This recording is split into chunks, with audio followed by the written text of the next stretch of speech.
From Omaha, Nebraska to New York City. From planet Earth to extraterrestrial life in space. A podcast with no equal, engaged in unconventional warfare through your speakers and headphones. This is a show about embracing the suck, conquering your demons, and finding God in the face of adversity.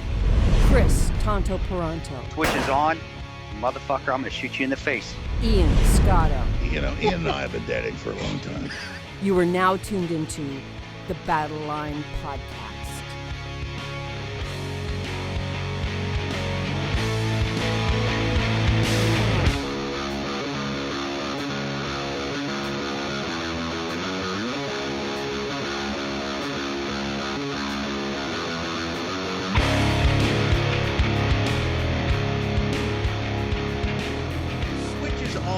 Battle Line Podcast. I'm Ian Scotto.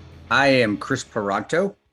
And for those of you listening or watching, you might notice the quality is a little bit subpar of what we usually have. And I figured we'd address it on the show. I mean, when we were just doing audio only, we were using Squadcast, which was, to be fair, absolutely awesome. I mean, it's high resolution audio. It sounds way better. And then they were doing the same with video. So we said, yeah, we'll continue what we're doing and we'll go with the high definition video that Squadcast offers. But we ran into problems here and there. For example, the last episode that you saw with John Keys, John's video was fine. It was in high resolution. And then suddenly I render the recording and we don't see it. So D, our video producer, and I went through a bunch of tests, and it would be like the video sometimes wouldn't capture, the cloud recording wouldn't capture, and we just can't afford to do that because I always think back, especially, I mean, the worst one, I'll tell you, it's happened a handful of times, but the worst one, man, is one with my former show. We interviewed, before he was really big, we interviewed Jocko Willink. And I brought the audio to my house and there was no audio. It was a flat line audio on Jocko. And luckily, I mean, we were able to redo it and everything, but it is the worst feeling in the world. And that's why I was glad that at least John's audio recorded. So I spoke to people who use Zoom and they just haven't run into those issues. And it is lower definition, lower quality. But I mean, it's a sacrifice I'm willing to make, knowing that we're not going to lose material, which would just suck. Well, and it's honestly the majority of our listeners are listeners and not viewers. So, but the audio is not as good either. That's part of it. So we'll just have to enunciate better. That's just that people will get over it. They'll be fine with it. I guess. Sure. I mean, I'll be the first to say I am an audiophile. Like I do love great audio. So I mean, I just want to address it for the people listening because I know people are going to go, "Oh, it doesn't sound as good as usual," and it doesn't. But more importantly, we're not going to lose material. So with that, you know what I actually wanted to mention you? By any chance, did you watch the last UFC that was on Saturday? No, I didn't. Actually, I did. And I saw people post it, but I didn't even know who was fighting. Honestly, I didn't even know any of the fighters anymore. Time's passed me by, man. But no, I didn't. So the reason I bring it up, I just thought this was interesting and how it relates to our show. They're showing all the celebrities in the crowd, and the first celebrity they zoom in on is Jack Carr.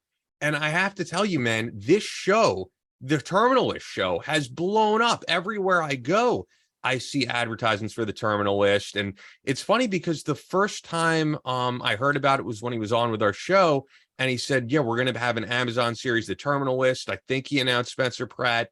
And, you know, so many people announce projects that you just Spencer never. Pratt, Chris Pratt. That's who it is. I don't know actors. I just because Guardians of the Galaxy, I know Marvel, but yeah, Chris Pratt. That's it. Okay. And he's a very mistake. very big Christian and he speaks outwardly about his faith, which is odd in Hollywood. So sorry. Yeah. But go ahead. I'm sorry. No, my mistake on that. I you know me with music, I'll get it right 99% of the time. With movies and superhero stuff like DC and Marvel, that's my thing, man. So, movies, I'm bound to just get it wrong. But anyway, he announced this project with us, and I figured so many people announce projects. Some of them are huge, some of them go absolutely nowhere. And it's just cool to see that this thing has become like a big pop culture phenomenon to the point where, like, you watch UFC and the first person they zoom in is Jack Carr, and everybody knows him. And I'm glad for him, man, because connecting with a future guest, we have Brad Thor coming on. Brad Thor is a new book just out, Rising Tiger. And the first person I ever heard the name Jack Carr from was Brad Thor, and he was like, this guy is going to be a force to be reckoned with. And sure enough, man, in terms of popularity, at least at the time being, not in terms of longevity, he's kind of surpassed Brad Thor. Well, and that's as someone who's kind of been through that little spur, all I can say to him is keep your head, man. Dude, definitely keep your head. And I know you've been an author for years anyway, so you already have that cult following. I didn't even say cult following, but that strong, faithful following on your author side of the house. But enjoy it, but don't forget who you are, brother. And promotion. Just I don't think he has, and also his fame is different than yours in that his fame is as a fiction author. Really, I mean that's what he's known for. You've got that, and now you're going into a new area. And yeah, mine was not at the beginning. It was towards the end that you kind of lose yourself when you get full of yourself. So I'm just, people don't listen. Tano, shut the fuck up. But Jack can say, I got it. Got it. Famous last words that somebody that told me when I first started said, hey, keep your head about it. I'm just relaying information that I didn't listen to by someone who had been there before me because I was too proud. So I hope in the best, man. And I like Chris Pratt. I'm glad they put him in it because I think that was a help as much as well. And Jack is a tremendous author, so he's got a skill set. And like I said, he's already got that following. You'll always have that base following.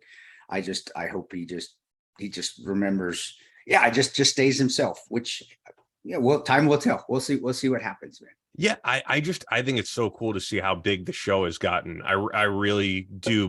And part of that I do think is the Joe Rogan bump. I think Joe Rogan was on early. Joe Rogan was a reader of those books, and he was like, guys, these are fucking awesome. And he got the audience on board. And from there, I think came the UFC connection. But it's just cool to see. So I figured I would mention that. This show, we're going to be celebrating the life of Glen Doherty, who would have been turning 52 this week. We're bringing Sean Lake back on. His best friend who we've had on before. And we've been meaning to have Sean back on, but wanted to make sure it correlated with something. And I was like, oh, we got his birthday coming up. Let's bring him on for the anniversary of his birth. So I'm looking forward to that. I did want to mention this though, man, and you saw it in the notes. This was huge, I thought. So we get sent press releases all the time for different things going on. And I read through them all. It's just, we can't get to everything. We can't get to every piece of news. And also I don't like to cover the same exact things the mainstream media is covering, but I feel like this went underreported and it's very important. So this is from Tuesday. Uyghurs rally and march against China from the White House to USSD.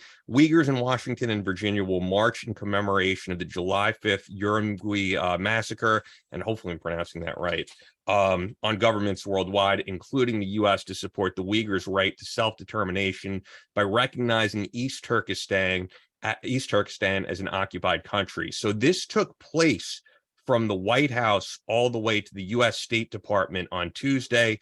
And as they write here, the UN is complicit in covering up China's ongoing genocide of Uyghurs, said Prime Minister Sally Hudayar of East Turkestan government in exile. The world needs to know that restoring our independence is the only way to end China's ongoing campaign of colonization, occupation, and genocide.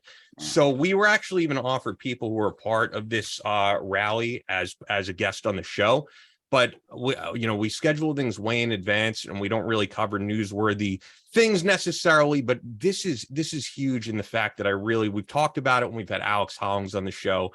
China is very much winning the propaganda war, and I think people who are active on Twitter, people in our audience, have seen the videos of Uyghurs in China being put into trains, put into concentration camps. It is absolutely insane what's going over there. It's a genocide, and it's going relatively unreported. We have great reporters like Alex Hollings, like Jack Murphy. I'm sure Holly McKay has written about this, who are covering it, but it doesn't get enough coverage. Well, it's just shows where the money is and where government lies and where the mainstream media really lies. Money talks, guys. And China has a lot of money, and China is part of our financial system, whether we like it or not now. And we put ourselves in that position. And as long as they are, stuff like this is going to be underreported because it's going to offend the Chinese, just like the Top Gun movie where it offended them putting the Japanese flag on the Taiwan flag on the back of Tom Cruise's jacket. And people took offense to it. It's time for people in the United States government and everybody else in America and all the corporations that Chinese is backing, it's time for them to get a nutsack and say, you know what, fuck you, China, eat shit. You're unethical, you're bad, you're a terrible country. You tried to destroy the world with your Chinese virus, or how Trump words, guys, Chinese, but literally, there's an argument for that. It's time for people to stand up to them and well, you don't get our Chinese money. So what? Keep your dirty money. We don't need it.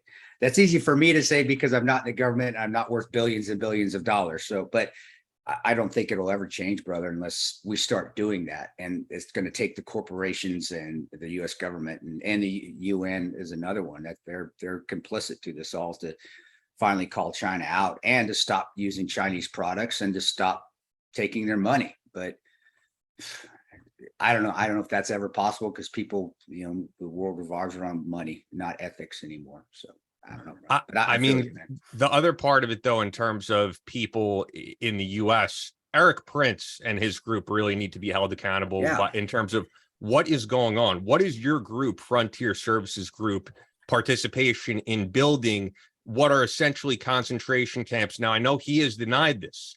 However, there's been a ton of reporting on this. People, as I said, like Alex Hollings, like Jack Murphy, have been reporting on this for years and what Frontier Services Group is doing. And this is not like, I'm just trying to think off the top of my head, this is not like Gitmo where suspected terrorists are sent there. And let's be fair here, a ton of mistakes have been made. A ton of the people have been sent to Gitmo who shouldn't have been there. But this is the genocide of an entire group of Muslim people, the Uyghurs in China, just based on who they are, just based on national origin. And I would like to follow the money. And also some blame is I do think when I look at the fact that Betsy DeVos, right, who was Eric Prince's sister, was the education secretary under Trump, who was extremely unqualified. How did she get that position? Was it as a favor to Eric Prince? And also, why are we doing things to help Eric Prince? And look, I know you've had a relationship with Eric Prince. I interviewed Eric Prince, and he was a great guy. I still apparently have what I think is his cell phone number on my phone. And honestly, if he ever wanted to call to be on the show and set the record straight on what his group is doing, and if that's not the case, and if all this reporting is incorrect, he would be welcome on anytime. I would bump any guest to have Eric Prince on to talk about this. But if there is some truth to what's going on, this is a huge problem. Well, that's where go back to the follow the money and ethics and the Americans, corporations out there. Eric is one of those, the corporations doing the wrong things because of money, or if it's because of them not liking Muslims. Come on, get over that shit. A Muslim is not a terrorist. Sorry, guys. And for all you guys that want to lump them together, they're not. I worked with them, lived with them. A terrorist is one thing. A Muslim is another. An extremist is not your everyday Muslim. And when have we seen Uyghurs launch terrorist attacks on the Chinese? It hasn't happened. And so stop with corporations, and Eric could be the first example. If this is going on too, you're right. I don't know for sure, and I'm not an investigative reporter. And to be quite honest, until you and I started talking about it, I really didn't know much about it. I'll tell you right now. So, but if it is going on, stop that shit. Stop it. Walk away. Stop doing your dealings with China. Knock it off. You're just making this country weaker. And Eric could set a good example by walking away. But corporations and our government can't do that because there's so much in bed with them and money, and they just will not do it because of the money. And that's sad. I thought people had better ethics and integrity than that. But again, obviously I know better than that, being in the quagmire of the swamp for how many years after Benghazi, and then working for one of the most swampy agencies in DC. I know better than that. I just always would hope for the best. I guess I just hope for the best, that people will come around in America, because I was raised that way and living in middle America, where you feel that ethics or integrity and people's words go a long ways. But yeah, bro, I'm with you. And the only way to stop it is to walk away from China, but people don't have the guts to do that. that are and embedded. also I just think the public needs to be made aware of this, and I think people aren't, and I think it's a huge problem in this country that we focus on basically like one issue at a time, and then other issues get totally ignored. I mean, what's going on in Russia and Ukraine, huge problem. I think people should be informed on it, but there's genocide going on all over the globe, and we tend to focus on one thing at a time, and we're sending billions of dollars to this country, yet we're doing nothing for the Uyghurs in China. I haven't even heard Joe Biden speak on this, which could have a lot to do with his own ties to China. Yeah. And although Trump was definitely tough on China in terms of trade, I didn't really hear him speak on this either. So, No, never did. No, Yeah. I never heard anything until you brought it up. I was familiar with the Yazidis and of their up in Erbil, up in Kurdistan, and the Yazidis and their persecution. But I was in the middle of You the were there. Global War on Terror. I was there. I knew all that. To me, this is very, very similar to that.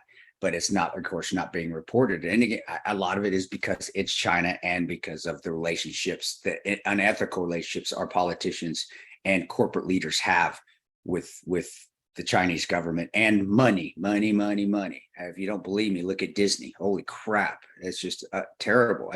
That could be, Disney could set a good example right there by walking away from China. But obviously, they're so far and deep with China that will never happen. Hell will freeze over before that happens. So we can just keep saying it, reporting it.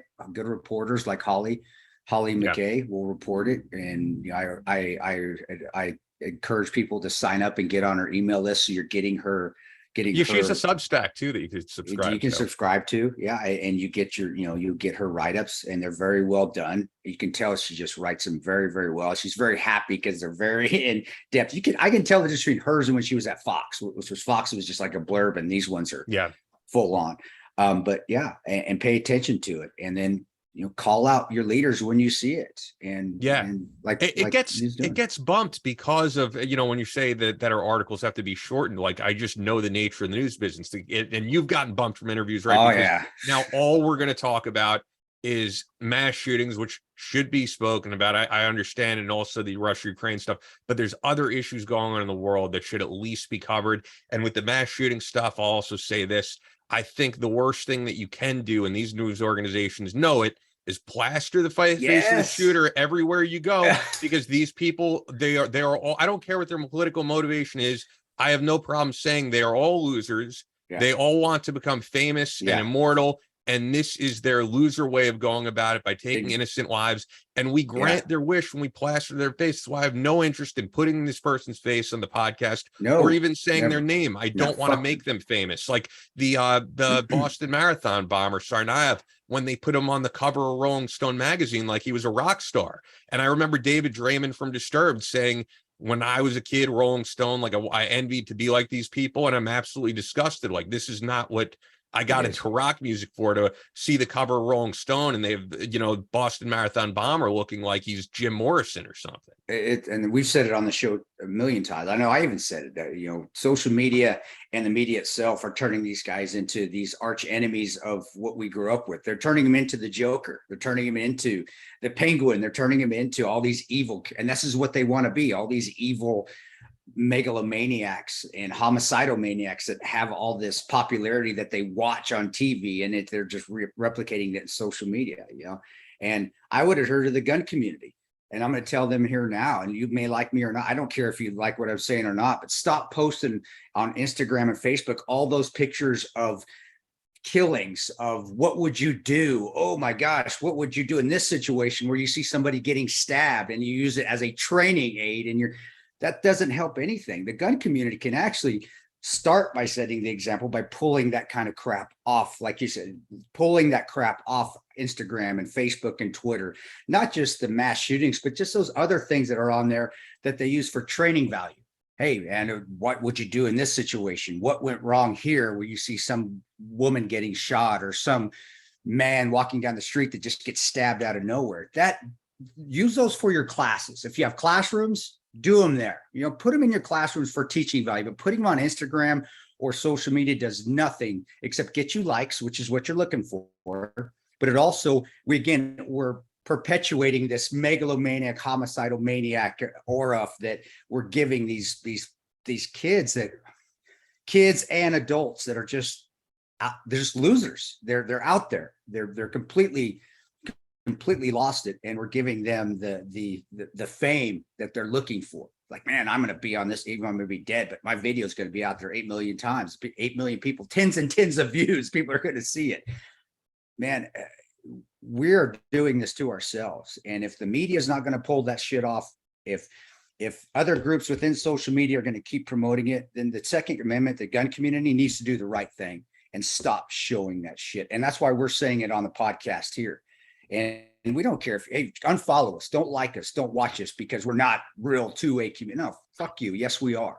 And we're wanting to do the right thing and set the right example by having ethics and not continuing to turn these scumbags into these rock stars. I love it is to the rock stars that they think they're going to be when they either die or go to jail after slaughtering 16 children or 6 parade goers. I mean, that's just, man, I've been thinking about that too a lot, and it pisses me off.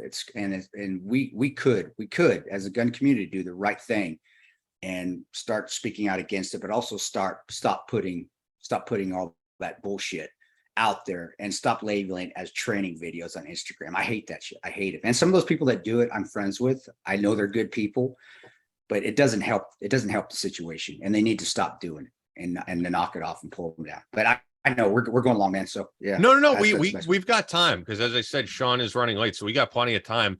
No, I was going to say I fully agree, Tonto, because I think about when I worked more in the realm of news and constantly people watching those videos. And I know people are familiar with like World Star Hip Hop, which usually has nothing to do with hip hop. It's usually like these videos of like extreme violence going on. Yeah. And I feel like people then they wake up, they look at their phone. This is the first thing they look at in the morning. They go to sleep at night. They watch the news, and it's always, as they say, what bleeds leads.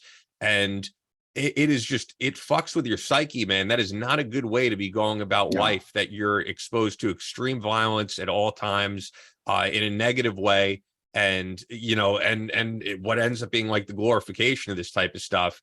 And I know that's why you say, you don't watch much of it at all. I watch a lot less of it. But yeah, I'm turned off by that as well. I know what it looks like for people to get shot from videos, and I know what it looks like for people to get slaughtered on video and all that. I haven't experienced it in combat like you have, but I don't think there's any reason that we need to be watching this day and night. I think once you surround yourself and consume more positive media, your life is going to be more positive. And I think if everything is just horrible and everything is negative and everything is extreme violence, I think that is part of why we're seeing what we're seeing. We're seeing mass shootings. We're seeing suicide rates go up. Seeing crystal meth. Is it crystal meth? Or are they doing fentanyl? Fentanyl deaths going up. It's because kids get on the social media, and even adults, and they feel it's hopelessness because everything's awful out there. All the violence that's going on. I'll say, guys, there isn't a ton of violence where I live. I know there's a few of it, but again, I live in a smaller area. I'm not in a huge city, but I don't wake up and see that every day. And I know there's violence. I've experienced violence. I know what violence is. I've had to be violent to save my own life, but it's not something that I need to see every day. And it's not something that helps people every day. And it's not the real world. As much as people want to say it is, it's not. There are great things and good people that help each other, but we don't see that on social media because it doesn't get the likes. We don't see that on the news because it doesn't get the ad revenue in. And I still believe this is a great time with all this shit going on and the mass shootings going on. And, even the social media manifestos that all these killers are doing before they even go on, and nobody's saying a word about that. This is a great time for the gun community to actually do the right thing. And that would be, honestly, I think it would shock everybody that is anti-gun and be like, holy crap, maybe the gun community isn't what we think it is. It isn't these guys waving rebel flags, wanting to destroy everything that isn't white, which some of you leftists that I'm friends with, that's what you think, because you've asked me about it. Hey, how many of those rebel flag guys do you have coming to your courses at Battle Line? None. it's ridiculous. They're Yeah, forming their. well, I'm thinking of when we were in Fort Scott, it's the most versatile group of people. I know. I mean, and we that's had how John class- Keyes and Michael who were and Hank Strange who were black. We had several Asian people there. We had women there. So it was a pretty versatile group of people. That's normal. You know, Hank Strange's the Godfather. That dude is he's been around forever. He's probably one of the most well-respected guys in the 2A community. And that dude's African American. That dude's black. So what? Who gives a fuck? Nobody saw that. No, it's not something. I'm only pointing it out because of what you're saying. Yeah, sure. I'm glad you are, because this is all. Everybody's going to look for something to blame, and if the gun community comes and does the right thing, like I'm telling you all to do, and I'm telling y'all, you can tell me to fuck off. That's fine. You won't be the first. You won't be the last. But do the right thing. It would really be a great example, because it would be something that the majority of the mainstream that doesn't know the 2A community, it would shock the hell out of them. And I think it would also say, you know what, if they're doing it and they're in that world, then maybe we should do it too. So, and if they're not, still, we're taking stuff off the internet that doesn't need to be there. And I'm sorry, guys, that you get your tons of followers with it. I love y'all. I know you guys, a lot of you guys have served overseas and served well. I'm not going to call you out on, because I don't do that to you. I'm not. But the people that do that on Instagram, that follow me and I follow them and have a huge following, and that's what primarily their posts are under the training aspect, stop, knock it off, find something else to post.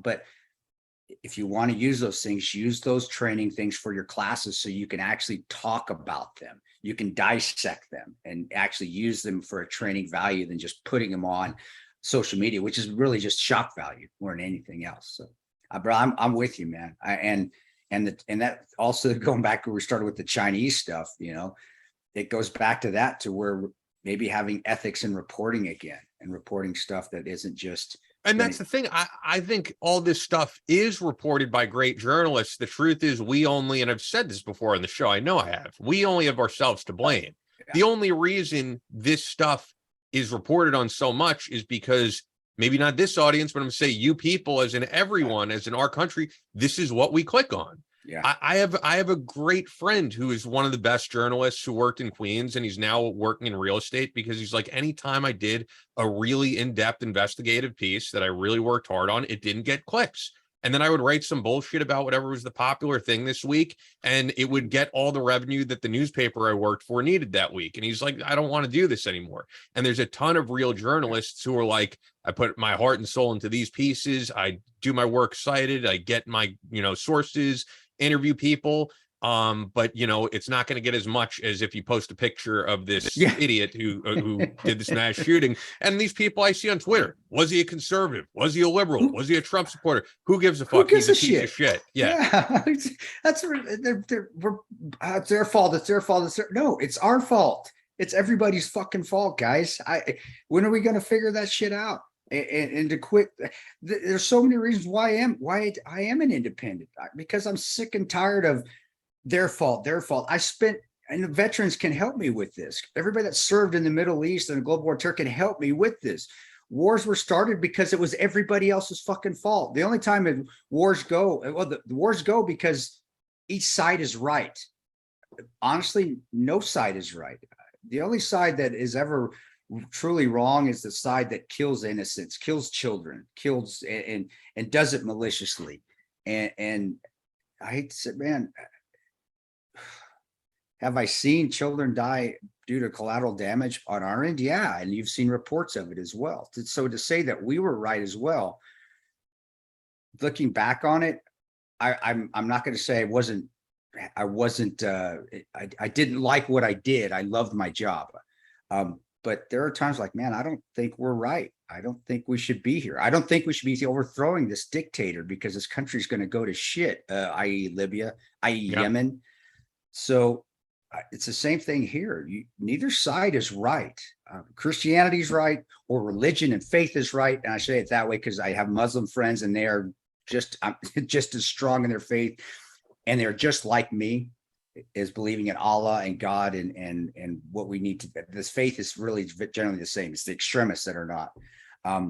But believing in what the Constitution says, is right, and and just having virtue and ethics and integrity is right.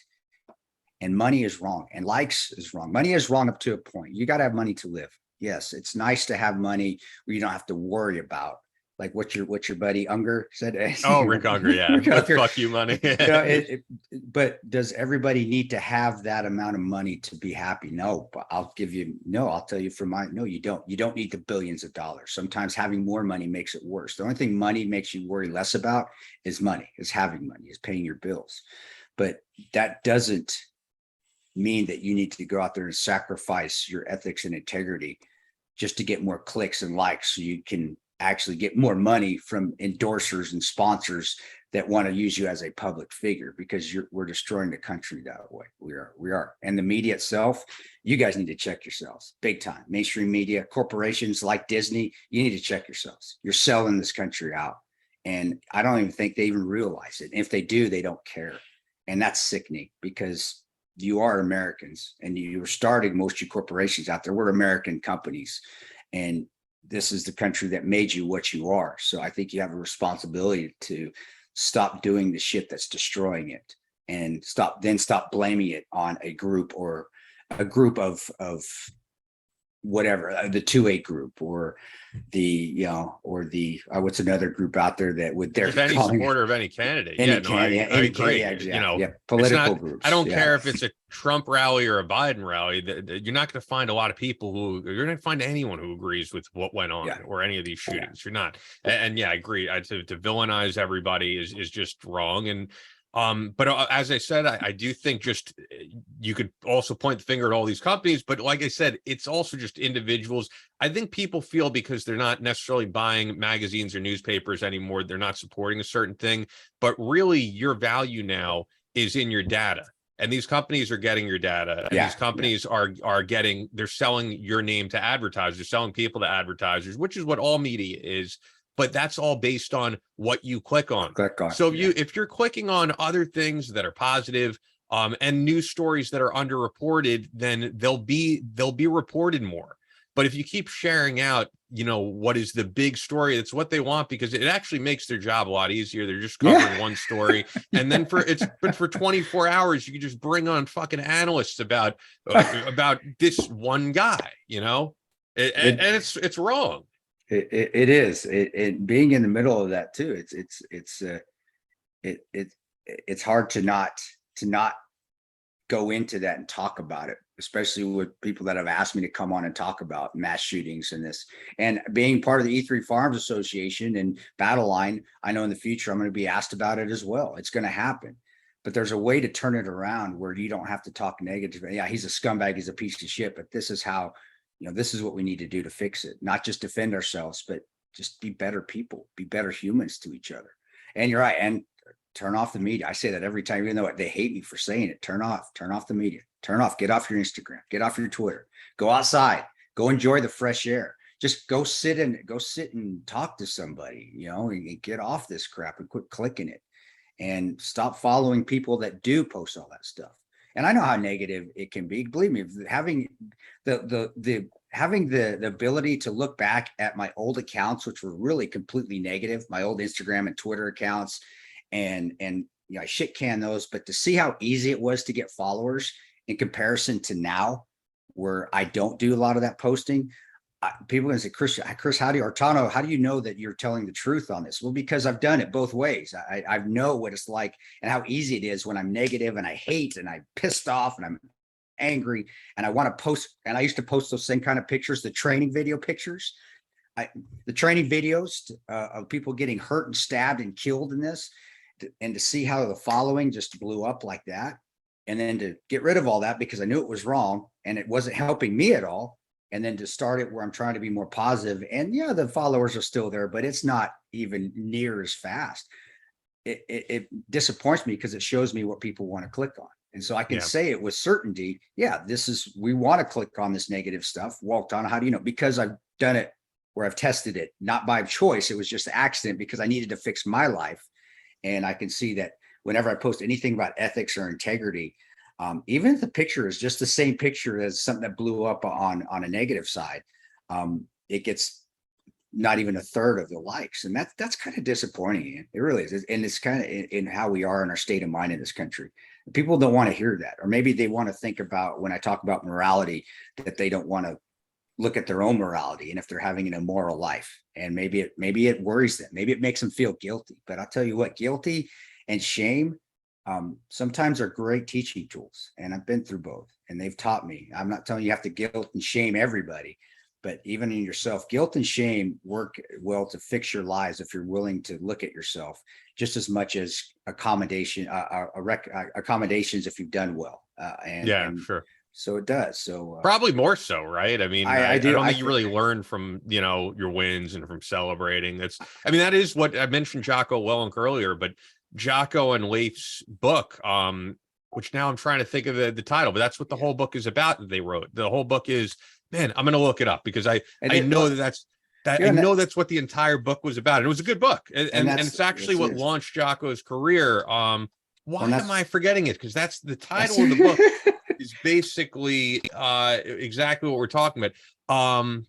And that's what I wrote. Extreme ownership, which the whole thing was about, like, owning your mistakes, take responsibility for your exactly actions. And the whole book was about all the failures that they had. And actually, I do remember, and I read Jack Murphy's book, and I don't know if you know this. I mean, the beginning of Jack's book, it says he was inspired by two books. He was inspired by your book, and he was inspired by that book. And he said, because I didn't want to write a book about this is all the great things I did. And that's why I remember, actually, before that book came out, people were kind of trolling Jack in his accounts, and they said, "Oh, are you going to write about when you shot that guy in training?" Because there were rumors about that.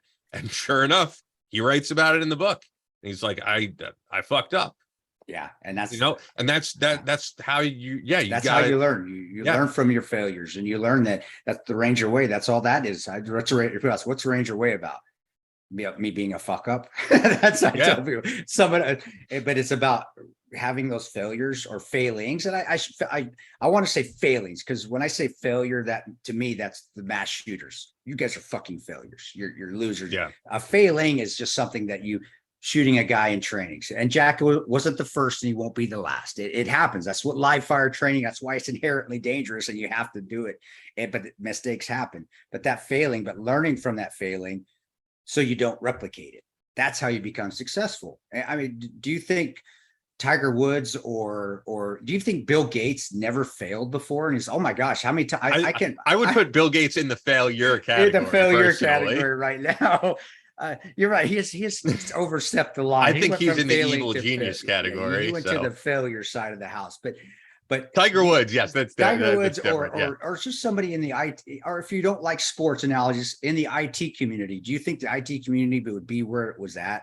Granted, it's a monster now that we need to rein back in. We need to rein that monster back in, but wouldn't be where it's at without failings. The medical community, finding treatments for diseases. Do you think that they haven't failed a million times before they found the right mixture of concoction of their mad scientists, antidotes to find the cure for, even back in the day, smallpox and all that. Failings take place so we can learn from them. And then we learn from those failings. So when we're faced with that situation where we might fail again, we won't. And the reason we won't fail again is because we learned from the past failures. So now we know what to do correctly. Yeah. And that's essentially what special operations is too. That's why the training is so hard. Every time you go through training, you're going to fail at something, and then you do your after action review, or you're with everybody in the room, and they call you out. So everybody sees your failure, which is a shame, and you feel shamed in front of everybody. But you also know, and they teach you that, okay, this is what you should have done correctly. So that shame is there, but then the learning aspect is there too, so you don't replicate it. So when it's for real, you don't make that mistake. And I actually learned that in football too. Football is a great example. That's why I don't know if everybody's played football, especially college football.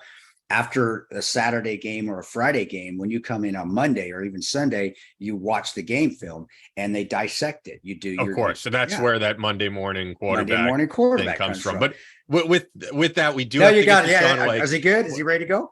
I think so. He said he was going to be at this time. So, I mean, we do want to celebrate the life of Glen Doherty. Yeah. And for those who don't know, I mean, Chris is wearing the shirt if you're watching video. Bubs Naturals was the inspiration, basically the inspiration, I should say, for Bubs Naturals was Glen Bub Doherty, Navy SEAL, who was there in Benghazi, and we're going to be celebrating his life today. But talking about the brand a little bit, Bubs Naturals is absolutely incredible. It's something that is great for post-workout recovery. You're not getting collagen in your diet, most likely. I mean, there's very few things you could eat with collagen in them. So it's just a great supplement.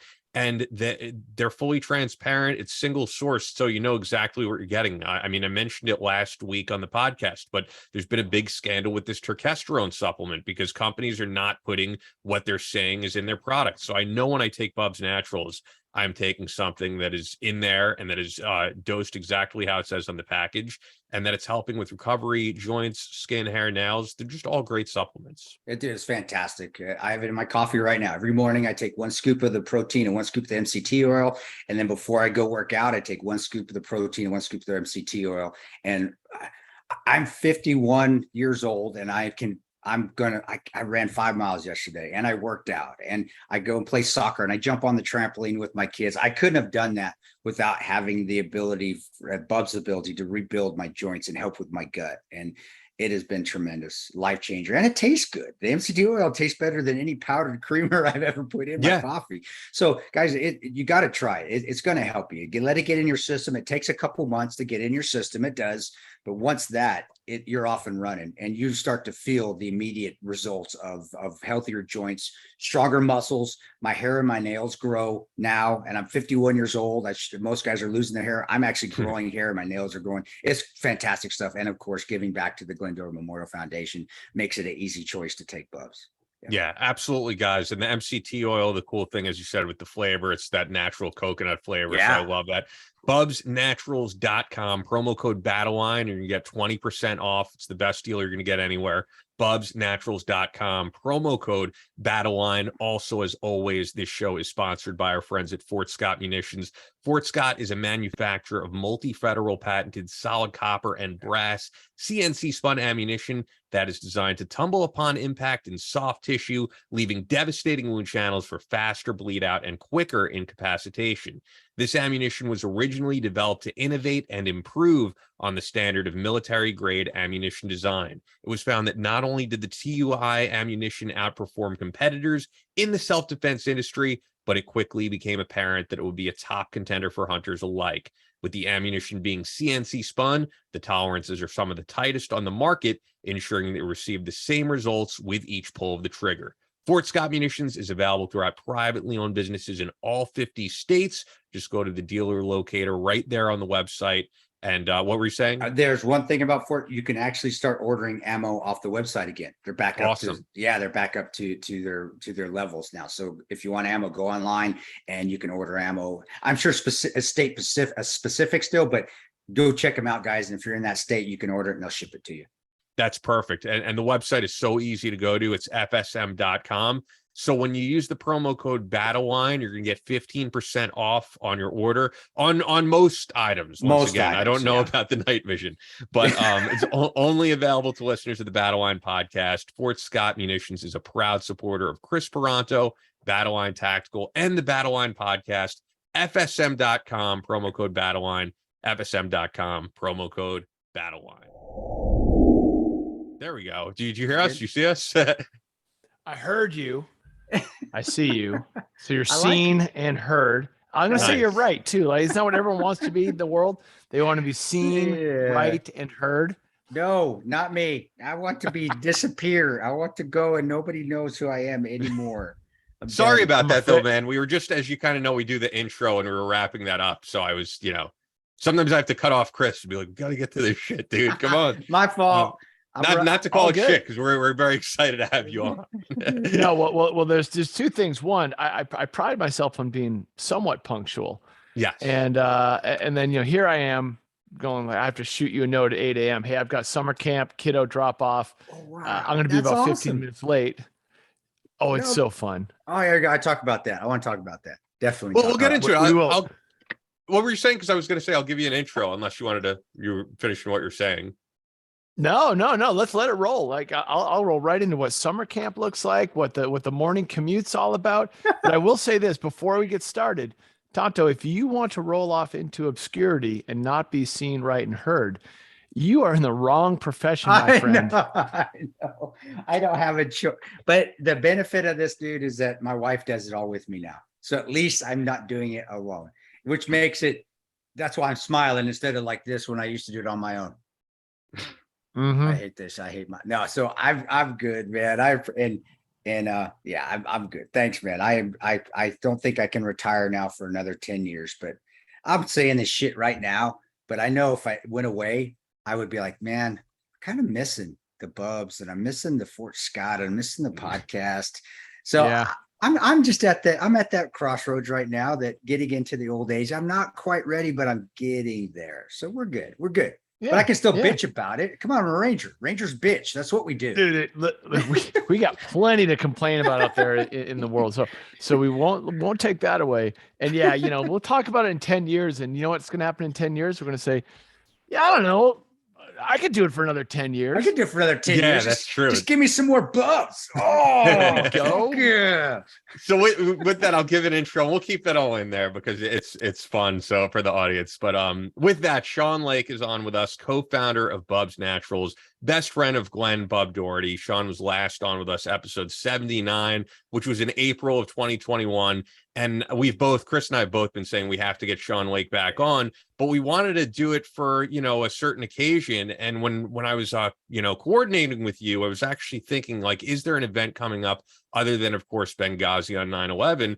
And there, in fact, is, because this week we're celebrating the 52nd birthday, what would have been the 52nd birthday of Glen Doherty. And actually, I think the first thing that would be interesting to get into with you, Sean, is like you spoke about this on the last episode with us, that Glen was kind of transitioning out of doing the contracting work. He was saying, this is the last time I'm going to do this.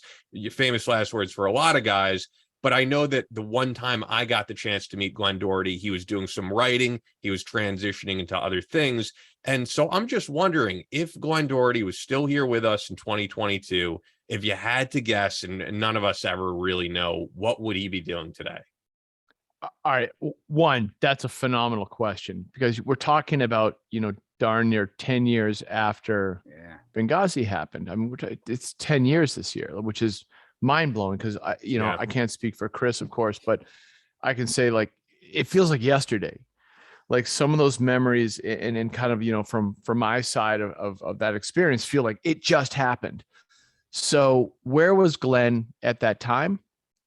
He was truly in that transition. I mean, he had figured out he'd figured out mapping that next step, and he was going to go to, physician's assistant school. He was going to move back to Utah. He kind of he was putting the timeline together. He was building the budget to do it. And that means he's serious. Like if he's going to spend money, if Glen was going to spend a dime, you knew it was real. And he was kind of putting those pieces together. He knew that, Heather and I, my girlfriend at the time, who has become my wife, and he knew that we were getting serious. So there was this like seismic shift where we had held a really cool vibe and life for a while, but it was time. So it wasn't just his body talking, it was his mind. So where would Glen be today? Glen would have written a book, and I'm going to say would have written two. Now, I'm saying this largely because, like, look at who his best buddies were in SEAL Team 3. I mean, he was surrounded by New York Times best-selling authors that did all of this work after Glen passed. I mean, Mikey Ritland's got like 2 or 3 books out by now. Clint Emerson, The 100 Deadly Skills, like that franchise of books is out. And there's a lot of Glen's teammates, guys that had worked in GRS with him, that have like these really strong media personalities. Now, I don't know if Glen was ever going to go like super front of the camera, but don't forget, he got a taste of that when he did that show, The Wanted. It was a very short-lived network television show, and he was a part of that. And man, his storytelling was so good. And, Ian, I mean, you got some exposure to Glen, but like he would come in and just weave these narratives that would be maybe 30% reality, 70% fiction, but you believed all of it. And if that isn't like the fodder for becoming a great author, I don't know what is. He would have had the terminal list. He would have been Jack Carr. It would have been Glenn Carr right there. Glenn Bump. And I honestly believe that. Yeah. He just tremendous individual. And the I'm book going to writing, say, Wow. and honestly, on the Jack Carr tip, probably with a lot more like, couldn't help himself slide into some R-rated, X-rated material in there. I mean, that's with Glenn, and the 10 years to me, it doesn't feel like 10 years. I guess I just don't think of it that way. I know it's harder every year for me because I think I had that when it happened and then kept working, and then the movie, I was able to think of other things. But now that I'm home, I think about it more, which is, I think that's normal. To be honest with you, I think that's how everybody that goes through it. And as we get older, the stuff that we've pushed out of our heads to try to forget it, we can never forget it. It creeps back in. But that being said, it doesn't bother me. It actually, I actually can look back and look at it and think, man, that was amazing. And I don't want to offend Glenn's family or or you, Sean, at all. But it's just, I can think back and I remember the gritty stuff now, where I tried to forget a lot of that, and now I can actually. Do you think you tried to forget, or do you think I don't think I did. I think I think there's just so much going on. I could focus on other stuff. It wasn't I was trying to forget it. It's just I wasn't trying to remember it. Now there's a difference. There's now that I sit back and even I'll hear music or I'll watch a movie that has to do about, it doesn't have to be 13 hours. It can be any TV show or movie about sacrificing, guys sacrificing themselves. Or I'll hear a Lauren Bath, the guy that did the soundtrack for the movie, I can't believe we still got him for the movie. That's amazing in itself. But I'll hear just something an ominous tune, and it will take me back to even just on the airfield, and it'll make me cry. I will. I will. And I don't think that's a bad thing. I think it's just me dealing with what went on and remembering it more, and remembering and having the vivid memories of it now. Obviously you can see how I'm moving when I'm talking about it. But that's not a bad thing. I think people think that, oh man, you're having well, yeah, I do have post-traumatic stress a little bit. Yeah, it's fine. I got it. But it helps me remember the good things too. Cause I still remember, I know we talked about the last episode. That day watching Black Dynamite with Glenn, and he's the only one that would watch it with me. See, that still reminds me. I remember that even more so in Tripoli so I remember the great things. I remember the stuff that made me happy, but even the bad stuff, it still is a memory that I don't want to forget. And I'm glad I'm not forgetting it, but I want to remember it try to remember it in a good light. I know it's I'm everywhere, all over the place, but with Glenn, and just remembering how he lived, and then hearing that, that he would be writing a book and being a physician's assistant it kind of hurts me because I'm here. So there's a little bit of survivor's guilt a little bit, because I'm like, man, well, I'm here. Damn, but then I'm thinking back, well, you know what? If the shoe was on the other foot, I know Glenn would be feeling the same thing I am. So that's the life we chose. And we both understood that going in. And sometimes it is just a coin flip. I know wars, but sometimes it's just a coin flip with war. Happen to be 40. If we were 40 meters a different way, then we'd be talking to Glenn right now about what happened to me.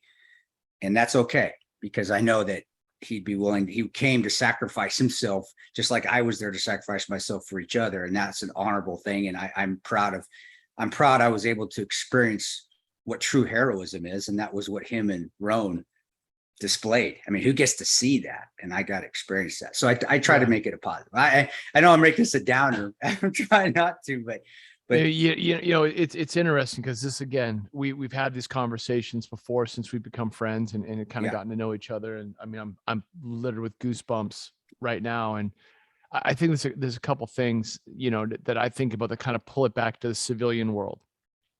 When you have a traumatic incident happen, and it could be death, it could be a car accident. And I always think about car accidents, because there are details in a car accident that become ingrained and really imprinted on the brain that you will just never forget. And it could be exactly where you were sitting, or the position on the road, or the moment of impact. And there's just these things that happen. It's like the whole world slows down. and those memories are never going away.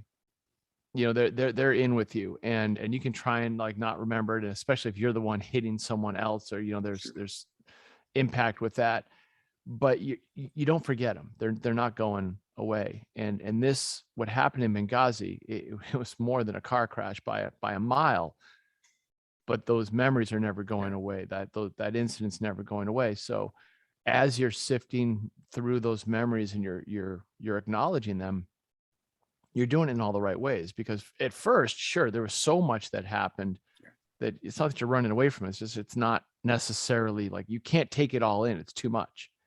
10 years later, you're still going through some memories of that and thinking about it and having thoughts like, God, should I feel guilty? I lived. Yeah. No, not at all. But you're going to, like, your brain's going to take you on that journey.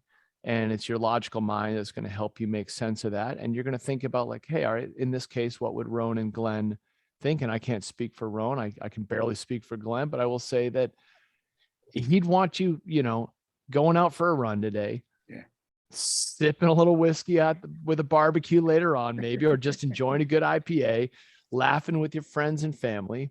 I can tell you right now, he's laughing his ass off at me that I got to drop off a 6-year-old at summer camp. That's actually, then speaking of that, you know, going to that, what first of all, I want to hear about that, the summer camp and the 6-year-old. And, you know, does your relationship and us having you on today and talking about Bub, do you think it even makes it even more enjoyable? Or are you taking the time, even taking a longer time to take it all in? Like maybe dropping him off, and I will sit and watch my son go all the way into the school. I don't want to leave because I don't want to miss any of it. Because I want to take everything in. Not just like normal dads, drop their kids off, get out of there and go back. No. Do you, what's it like? What's it like being in? Are you savoring every moment? Which I hope you are, because I know I am. Yeah. But, you know, it's like? Funny. Maybe it's the old dad thing. You know, I didn't start a family till I was 45. So I was definitely on the advanced side of dadhood. And, you know, my son is 6. We just got done with his first year of school, kindergarten. Wait, I'm just wondering, Chris, are your sons the same age? My son just turned 7. He's 6. He just got done first year. Yeah, same age. Yep. So we're locked. And by the way, this is funny. All the years we've known each other, didn't know that. Yeah. So, and my wife is a newscaster. She's a TV personality. So she leaves the house every morning at 3 a.m. Wow. So I get both kids. We have a 4-year-old daughter and a 6-year-old son. I get them every morning by myself, and it's a mixed bag. You never know what you're going to get. So I'll take you through this morning, and my son is going to hear this 10 years from now and be mortally embarrassed. My wife leaves at 3 a.m. At 3 o'clock in the morning, I like raise one eye open, mumble something like "I love you, goodbye," and she's out the door, and she's on the news set, an hour later, ready to go. At 4 a.m., when she's getting ready to probably be on live TV, I get woken up by my 6-year-old son, who had peed the bed. So awesome. He's waking me up. I jump. He gets scared, and he's got pee all over him. So I'm like, oh, okay, I know this game. So I got to clean off the sheets, and I got to change him and clean him up, and then put him into bed with me. Make him pee again so he doesn't do it twice. You know how to mitigate. I've woken up that where I've felt behind me. I'm like, what the hell? Did I drop water on myself? And then, my son just peed the bed right next to me. Yep, I got you. Yeah, yep. Yeah, he got you. He tagged you. He did. So that's it. So that's pee the bed, and it could be a typical morning. Thank God they're not typical, but as soon as you let your guard down, pee-pee's coming. Pee-pee's coming. And then I get up with them in the morning. We have some time together, and it just depends on the morning. I will try and get a workout in maybe 6, 7 a.m. in that hour, but they're going to wake up then. I think I'm going to beat them, but they're probably going to jump in, and then, can I swing a kettlebell without a small child, like flopping around in front of me? Always an adventure. And then we do have help. We have a nanny that comes in, helps me transition, get out the door. So, and summer camp, I mean, I know we're on the Battle Line podcast, but let's talk about the adventures of the 6-year-old mind and like the thoughts that run through that head. So we have 2 summer camps that are in rotation right now. We have critter camp, where the kids get dropped off at a park, and there's a teacher there who takes like a dozen kids, and they've got notepads and binoculars and like field kit, and they're going out and they're looking for squirrels and ants and roly-polies and maybe turtles. That's awesome. So that's a huge adventure. And then we have farm camp. So farm camp is where you're rotating. You get to feed the llamas and the chickens and the goats. You get to ride a horse, like under supervision. Yeah. And somehow this farm has a swimming pool. So it's like all built into one. So this morning I'm driving him into camp so I can race back and get set up for the podcast. And I say, hey, Sebastian, what's your favorite camp? And he gets real serious, and like, I can see him in the rearview mirror, and he's like, And I said, well, Dad, if I could only choose one, I'm like, you can only choose one. He's like, well, critter camp has turtles. I'm like, yeah, but you can't ride a turtle. You're gonna horse at today's camp. He's like, ooh, you're right.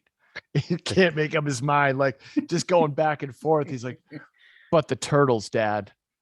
The turtles. I'm like, okay, the critter camp wins.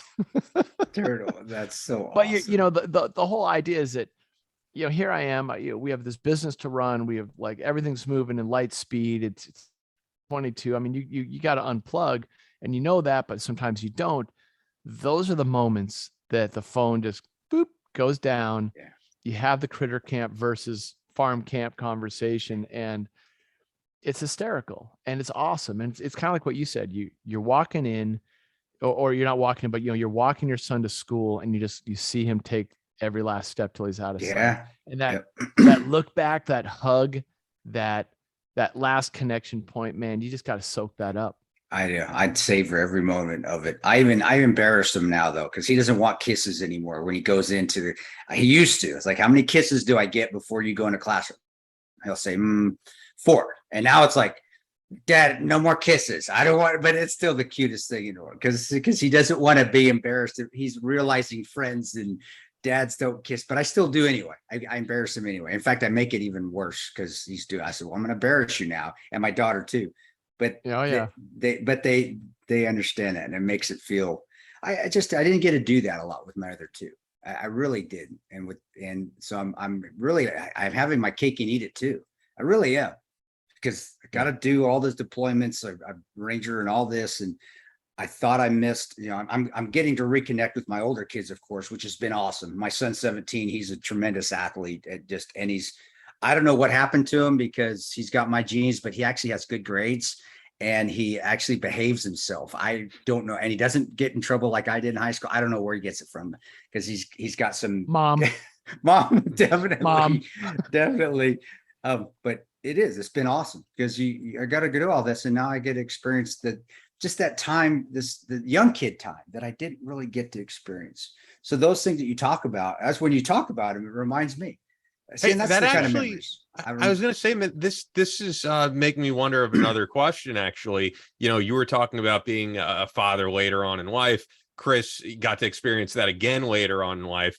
As we know, you know, Glenn was 42. He'd be turning 52 this year. So do you think he would have, you know, because he was unmarried? I think oftentimes I actually had to recently get an address from you, which turned out to be, you know, his mother, and someone said, oh, I'll send this to his spouse, and it was like Glenn didn't have a spouse. So I'm just wondering, from your perspective, since you guys were so similar, do you think he would have taken those same footsteps and started a family, had a kid, you know, later on in life?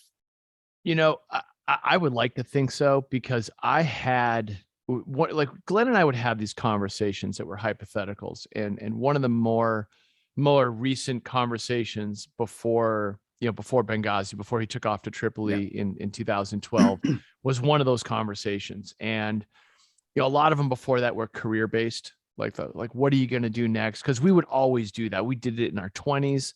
You know, when Glenn joined the Navy, we had a huge sit down about our lives as 24-year-olds turning 25, and like how we needed to make moves. And we did it all the time. And it's just one of the things that brought us together. And when in 2012, I remember distinctly, like I was getting real serious with Heather, and it was on, and we started talking about kids. And I was like, I had never thought I was going to have kids. Like 42-year-old Sean was not having kids. I was just having fun. I was out for the fun. And if the fun included practicing making the kid, hey, that was cool too. But it wasn't about the kid. But we started that shift in the dialogue. And I remember asking him, I'm like, Glenn, like, what do you think? Like, could you settle down? Could you get married again? Because Glenn, he was married in his 30s. I didn't know that. It didn't work out. They never had kids. It wasn't, wasn't kid life. It was, just ended. And he'd had a long-term relationship that had ended right before Tripoli and Benghazi. And I just said, would you do it? And he was like, like it was like pulling teeth to get the answer out of him. But I was trying to really romanticize the idea of having kids or being a parent. And he was the godparent to a lot of people. Like, that, like, I think our friends at Donahue's, Richardson's, he was a godparent to Franny's kids. Like there was a lot of folks in our area where he was the godparent to. I'm like, if everyone dies, Glenn, like you're going to have a lot of kids. But, for him to take that leap, like he sort of, I got him to go and acknowledge that he was open to the idea. Like he was open to it. He wasn't embracing it, but he's like, yeah, if I found the right girl, I could kind of see it. He was the uncle to everyone. So he really enjoyed that role because he could dip in and dip out. And he loved making fun of his married friends with kids because he had all the freedoms in the world and they didn't.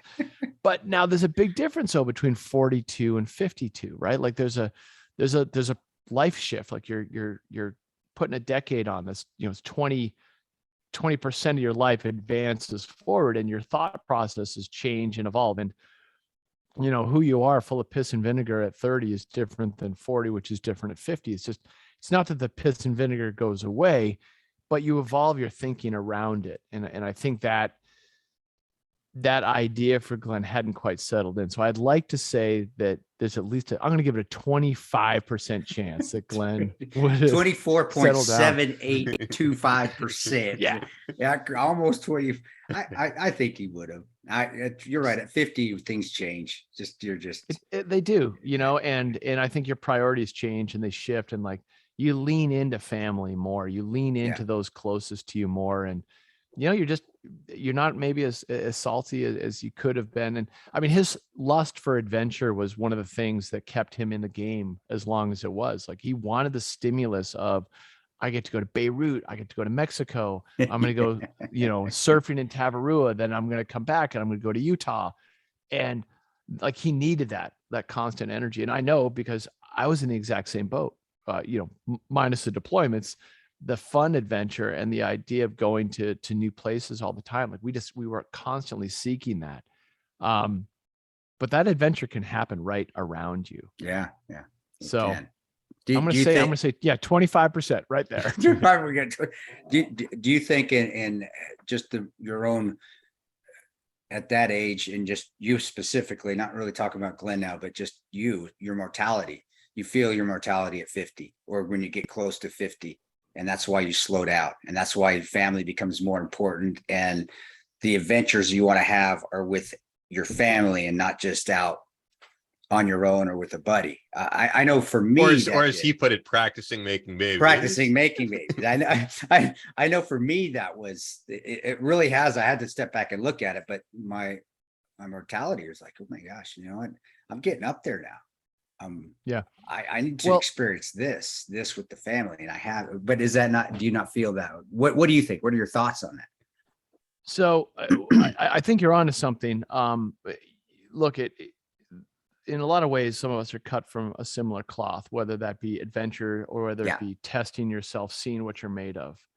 And I don't ever see that going away. I mean, at 51 years old, I test myself every day in some capacity. Like there's no day where I wake up and I find myself being like, I did great yesterday, I'm just going to take it easy today, I'm not going to do anything. My wiring doesn't work like that, and it never really has. I didn't know it when I was younger, when I was in it. I'm acknowledging it more now. But if you give me like a physical challenge, and you say, Sean, we're going to do this. We're going to do this workout. There's a famous workout. It's like, I think Jocko Willink came up with it. It was like, do 100 burpees, rest a minute, do 100 burpees. And I'm giving you like an example of a physical challenge it just sucks, right? There's nothing fun about doing 100 burpees and then doing 100 more. But if you say we're going to do that, I will do everything in my power at 51 to beat you. Like, you're going to do the same thing to me. It's going to happen, and it's going to be awesome, and we're going to be suffering greatly and laughing about it afterwards. So that gear doesn't go away. I want to still be the best I can be, but I'm way more cognizant of, hey, if I'm going to do that whole burpee thing, I'm going to stretch. You must drink a lot of water. I'm going to drink a lot of water. You're not immortal. Like, you don't feel like, even at 40, I was like, I'm going to go jack some steel and throw weight around and do whatever I want to do. And there was very little regard for long-term maintenance, because I was still in it. I was still feeling like my prime. And now I still feel like I can feel in my prime, but I'm going to do a little more prep. It takes a lot more preparation. Yes, it's a lot more. So that's and that's the physical side. But then there's that kind of emotional side, or that mental side. And I don't need to travel around the world like I probably used to feel a good sense of taking it all in and having new stimulus and new adventures. And that's kids. That's also marriage. If you're married to a strong woman and you're married to someone who challenges you, you're going to keep upping your game. So I don't really feel complacent in any way or like I'm ready to settle down. I think I'm ready to prep more for that thing. Like, I still am going to go on a heli adventure, going skiing, and I'm going to go scare the shit out of myself on some giant line, riding down a mountain. But I'm going to make sure that I'm doing my yoga beforehand, or I'm, getting ready for it. And that's 50 to me. Like, that's the difference. It's just, I got to take better care of myself, or, hey, if I bang myself up, I'm going to be out longer. And that doesn't sound good. So take better care of it, do better prep. That makes sense. No, and I guess I feel the same way with that, the preparation. And then also the risk of being cold and starting a workout. I can't do it anymore. I'm going to go shoot here in a little bit. Yeah. I'm going to go shoot and run around the range. It's 106 out. I have plenty of water. I drank a lot of water last night. And of course, I've got shade out there, and I have to take more breaks, because I can't just go do it like I used to, man. And that's great, but you're not doing it. Yeah, that's true. You're right. So, but the mortality thoughts are there. I don't push them aside as much as I use it as an opportunity maybe to lean in on doing more stuff, not less. Awesome. If that makes sense. Like, I don't know. It's just how I guess it's just how I feel like. Well, you don't want to be that. I have buddies that are 4 or 5 years younger than me that are sedentary, that are actually, they look like they're 60 and 70. They do. True. And so I'm the same way. I think I'm going to do more, because I still want to be able to do more. I still want to be able to go play soccer in the backyard with my kids tonight. And if I don't continue to challenge myself, I'm going to get sedentary, and I'm going to get, and you know better than I do, injuries come. Then more injuries come. Then you're more sedentary, and then you get way out of shape. And I can't get back into shape like I could when I was 30. I can fall out of shape real quick, but as Glenn famously said, sorry. No, say what you're saying real quick. But what, as Glenn famously stated, it is better and easier to maintain fitness than to build the fitness. So if you just get to a good level, hold the line. Don't let it fall, because it is so much harder to get back to that line. Yeah. Let's hold on to it. It's true. All I was going to say is, even just, being younger than you guys, I'm 36. I see the same thing when I run into people that I went to high school with. Every now and again it happens, because I'm about an hour away from there, and I visit my parents pretty often. And there are people that you see that are the same age as you that look significantly older, and you kind of tell the people who have like given up on life and given up on doing new things. And I think that is what keeps you young, is having new adventure and having new things that fulfill you, and finding purpose all the time. I think all of that is really important, no matter what that purpose is. Yeah. It's funny. I was asked by the team to write an email for July 10th. For for Glen's birthday.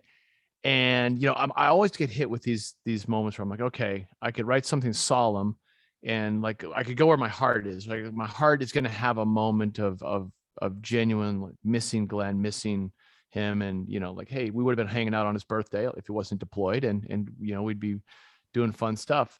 And I'm like, well, that's it. We would be doing fun stuff. So like, I literally wrote the email that we'll send on the morning of Glen's birthday about why you should celebrate this day and get after it and go do something. And it's not because it's Glen's birthday. It's because you're alive. If there's a deeper meaning, it's because we're all here. So do something about it. And that's really, that ethos, he lived, he shared it. We all got to like bask in the light of that and gain inspiration from it. And in a lot of ways, what we do now with Bubs is like, we're here to inspire folks. We're here to get them out and go do that. Like, I don't want to see a 36-year-old that looks like they're 50. Yeah. And if I do, I want to help them change that because it's never too late to get after it. And I don't care if you're 51, 61, or 31, like you got 2 good legs, you got 2 good arms and a head on your shoulders, go use that stuff. Hell, if you got 1 leg, go use it. Go use your good one. Just find your way, man. There's so much stuff in this great world that we have. And yeah, that's it. So when I sat down to write that little email and I'm just like, man, there's so many things you could do. I don't even know where to take this. Like, but let's go do it. Like, wow. And that's why you're an inspiration, brother. You really are. What do you tell and getting into the workout side of the house? Because I see people do it all the time. They start with their workouts or they start trying to get in shape and either they push themselves too hard and they quit right off the bat, or the uncomfortability comes in and they don't realize it will pass if they continue on. What do you tell them? And it's something to help me, because how do you keep them going?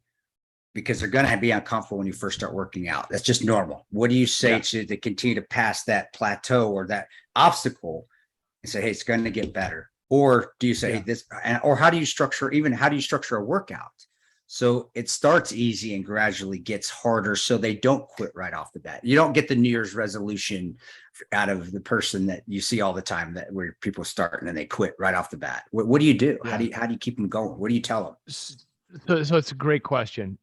For me, it definitely starts with attainable goals. And that's different for everyone. Like Ian's workout is going to be different than your workout is going to be different than my workout. I'm inclined to say that when we all get together, there's going to be a certain level of parity where we can all, hit the same basics of fitness, which is great. For someone just getting started, let's say like if they've got the mindset they used to be an athlete, like they did in high school, and maybe it's 20 years later and they're completely out of shape, or they were never an athlete. It doesn't really matter where the starting point is. The key thing is to make it attainable. And I do believe in like CrossFit mentality of measurable, because it's data, right? Sure. So let's say your first workout is doing squats, and in the squat, you can't squat all the way down. Like you just can't. That's okay. You squat to how far you can squat. Maybe you put a chair behind your butt or a bench so that you always have that stability behind you. And maybe the first time around you do something for 10 minutes with a ton of rest in between. You can craft exercise so that, hey, I'm going to do a squat where I'm only going to go down to a quarter squat and then I'm going to stand back up. Well, hey, if you're getting down onto the toilet every day and standing back up, you just did a squat.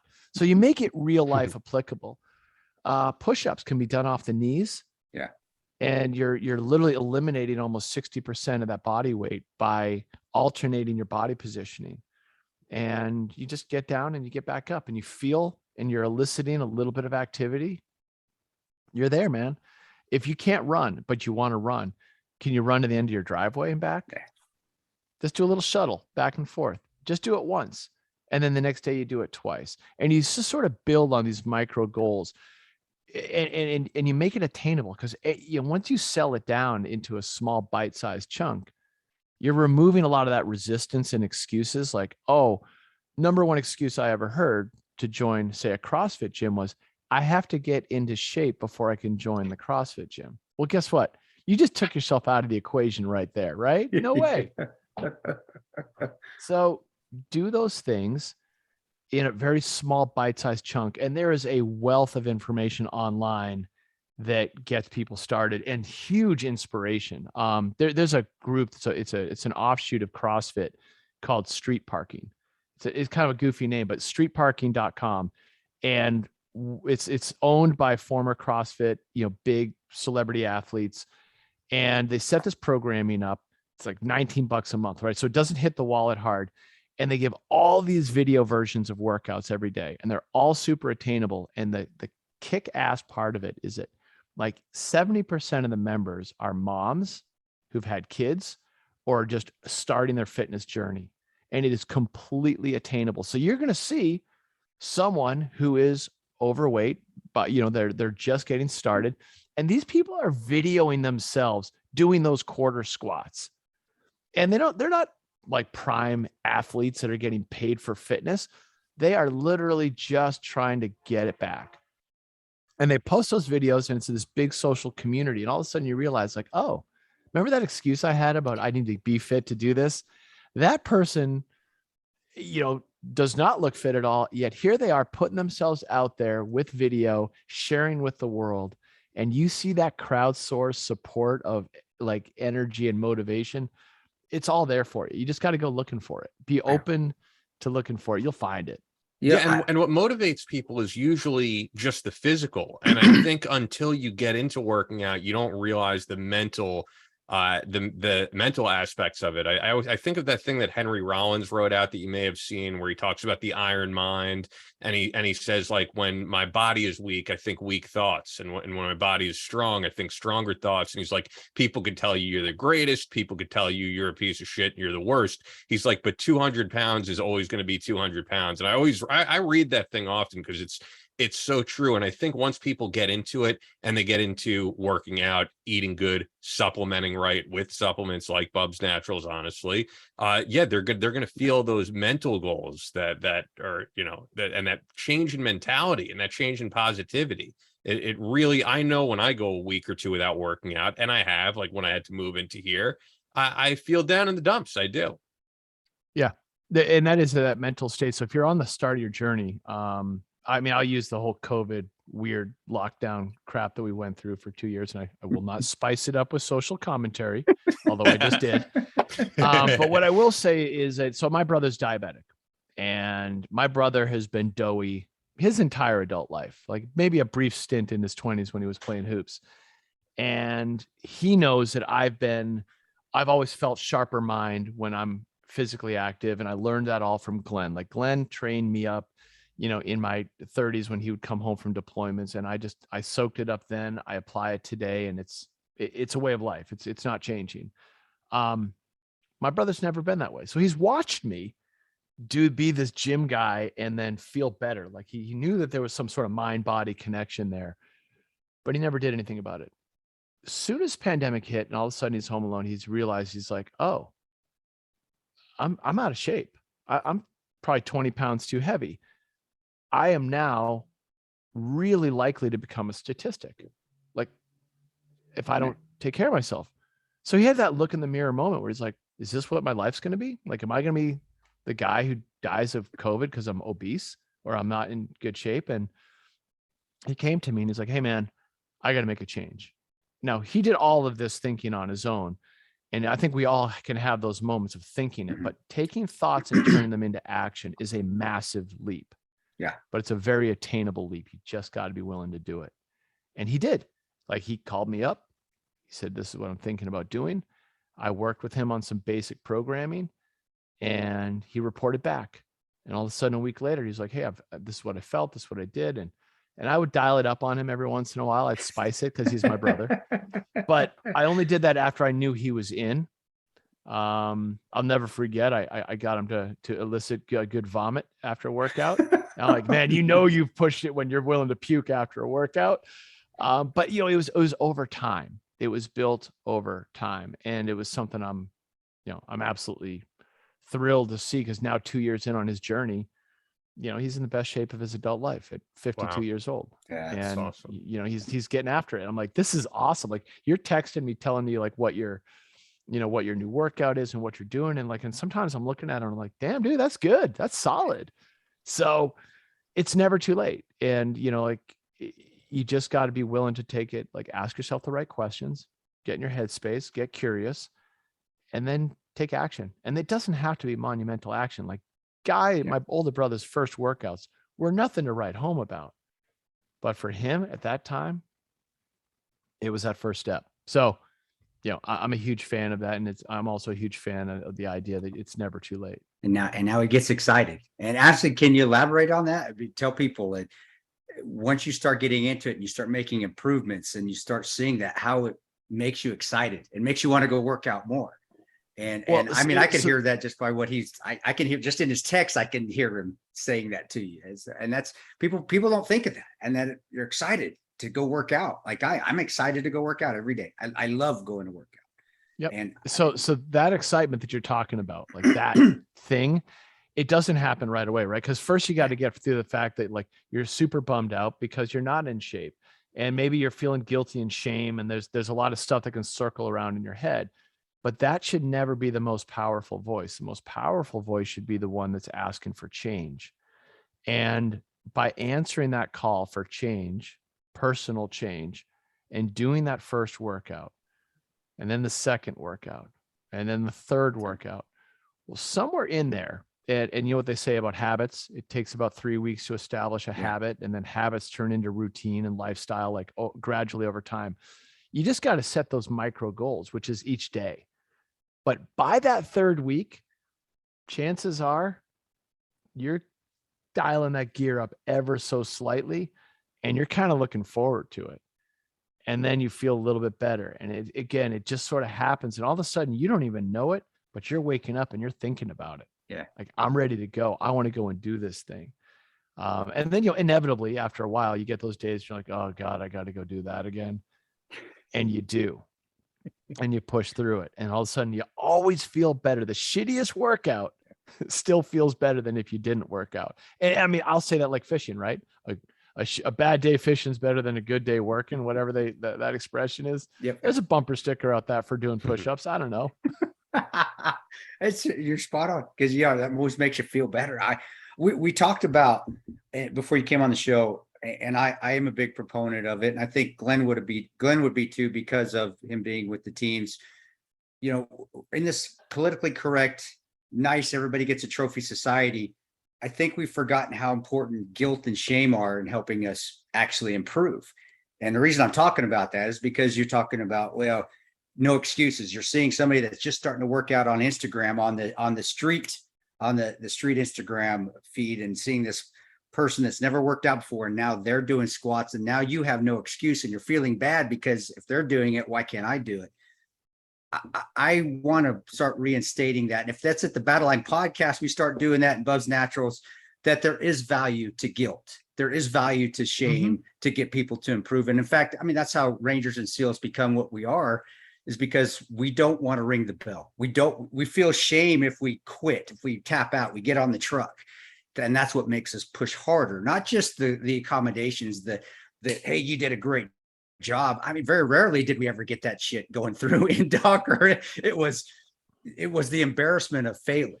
Now, you don't have to take it to that extreme, but I do believe that guilt and shame do play a part in improvement and self-improvement. And I wanted to see what your thoughts were on that. Maybe you're completely different than I maybe not, but No. I do believe that and we need to get back to that a bit, not shaming and being bullies. But when I got kicked out of the military the first time, walking back into my home gym in Grand Junction, Colorado, not being a Ranger anymore, do you not think I had my tail so far between my legs that it was tickling my chin that I didn't feel like a bag of shit? I did. But what pushed me was, I got to get back there. I got to find some way to get back and finish what I started.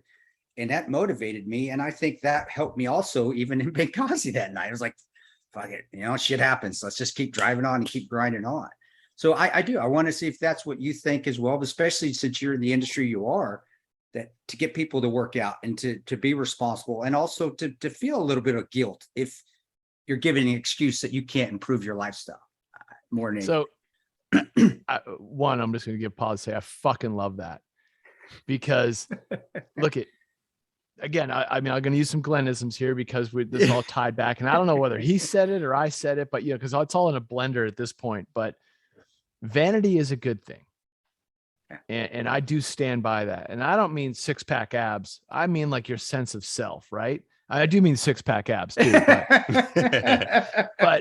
but the idea of like, hey man, like, God, I'm better than this. Fuck, you're better than whatever excuse you came up with not to be active or not to do the job.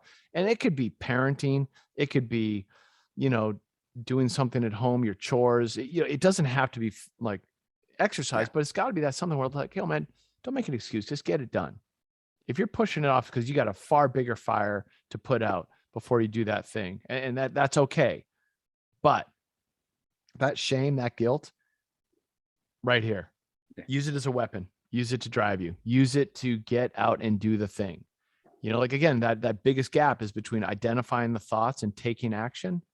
You got to take the action. Yeah, I fully agree. That's what it always boils down to. Yeah, no matter what inspiration stuff you're watching, you got to go out there and do the work. Yeah, and by the way, that inspiration could be like you feel uplifted because you see someone do some monumental task that you're like, oh, I'm motivated, inspired. Well, right next to that is the guilt for being a pile of shit for not doing anything. So don't forget that side. Like, don't be afraid to tap into that because it's there. Those negative thoughts are swirling around. So turn them into action. Yeah. Shame, ringing the bell, like quitting. Fuck quitting. Yeah. Fuck, you never quit. And the society, I do see it with my son and see even my daughter, that everybody gets a trophy way of thinking. I really do feel and see it. It's actually starting to fade away. I think the kids now, my son works his ass off. He wanted to go to 4 soccer camps and he gets his ass up in the morning on his own to go train at 7. I don't get up till 9. So he's up, he's out the door, and then he goes and does soccer practice and basketball practice. And also, again, I don't know where he gets his grades from. His grades are outstanding, but I and that's a positive thing. I see that people are starting to recognize, you know what? We don't have to pat kids on the back all the time. And yeah, give them a good job. Yeah, you did great, but also you can say, we do need to work harder. Don't give up. Harder. Don't quit. And if you fail, okay. Yeah. Do you feel bad about it? Sure. Do you feel bad about it? So it doesn't happen again. So you make sure. What do you want to do about it? Yeah, exactly. So I'm glad you're saying it because I do see society. They're over. We're getting over that bullshit of, man, just make everybody happy. Everybody's great. I know we all are different, and everybody has something special about them, but everybody has something negative about them. But the bottom line is, if you want to succeed, you got to work your ass off and work hard. And you're a perfect example of that. And of course, Glen, and not just Glen, but every other guy that was working GRS or Ground Branch, they all were examples of that because that's what the lifestyle they were. It was, and make no mistakes, like being on the civilian side, being friends with a bunch of pipe hitters, like it's not easy. Because I was going to ask you that. I didn't go through a career in the military to be around these guys, but like when the guy hanging out on your couch is, gruff and tumble Mike Ritland and Shane Hyatt and these like just big mean fire breathers. I mean, look at the gym that I joined with Glen when I was like 36, 37 years old. We joined a gym called SEAL Fit. It's owned by Commander Mark Devine, another former Navy SEAL. And I'm like, wow. I didn't just join 24-hour fitness. Glen dragged me to like the gnarliest gym in all of San Diego. And I wouldn't have it any other way. How we're getting long, brother, and I know we always go long, but I'm going to try not to today. But I do want to just a couple more things. I wanted to ask you that. How was it fitting in with the group? We are a close-knit group, and to be best friends with anybody within the special operations community and be accepted. First of all, how the fuck did they accept you? I mean, what did you do? How were you accepted? It's a great question. And they didn't. And they, and you weren't the outsider or the token. You weren't the token, just the token civilian. Yeah, he's cool, man. He can get us stuff, but he's not really part of the group. How did you get in? How did they? What did you do? What hazing did you do? How much did you have to drink to be part of that group? That right there might be the fairest question of all. I just had exposure to these guys like when everyone was active duty, and I mean, I had a career in my 20s as a professional snowboarder, so I was paid money to go and travel the world and jump off of cliffs and do a bunch of fun stuff, and I had a blast doing it. And it was like literally it was like I'm getting paid to do the activity that I love. Well, in a lot of ways, that when I met Glen's teammates and I met the guys that Glen worked with, a lot of them really looked up to some of those lifestyles. And so when I got done as a snowboarder and I worked on the industry side, like I'm surrounded by professional athletes like skateboarders and snowboarders and surfers. And all those guys in special ops, like, the ones on the West Coast they would be looking up to these guys. So, Glen and I think I probably talked to you guys about this before, but, like Glen and I sat down, we're having dinner with Shaun White. And Shaun's just a kid looking up to Glen going like, holy shit, this guy's in the military doing special ops. Like, that's gnarly. And Glen's looking at him saying, dude, you go bigger in a half pipe than is humanly possible. Like, this is amazing. So there's an interesting mutual admiration. Cool. I remember going on a snowboard trip with a couple of Glen's teammates, so all active duty guys, and we're just bopping around the mountain, and they were just like, oh my God, like, this is so cool. Like, we're riding around the mountain with a professional snowboarder. And I'm thinking like, oh my God, this is so cool. Like, I'm hanging out with, like 4 guys from the SEALs. Like, this is wild. And we're just riding chairlifts and spinning laps together.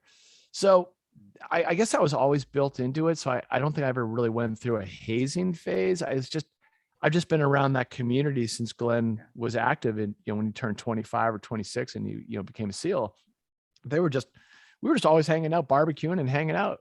So I got lucky. And it's interesting because it's not lost on me that here I am 10 years after Glen's passing and almost 10 years after his passing. And some of my closest friends were Glen's buddies from the teams. Like, we all came together, and then I've got new friends that, are from that community. And I'm like, I didn't seek it out.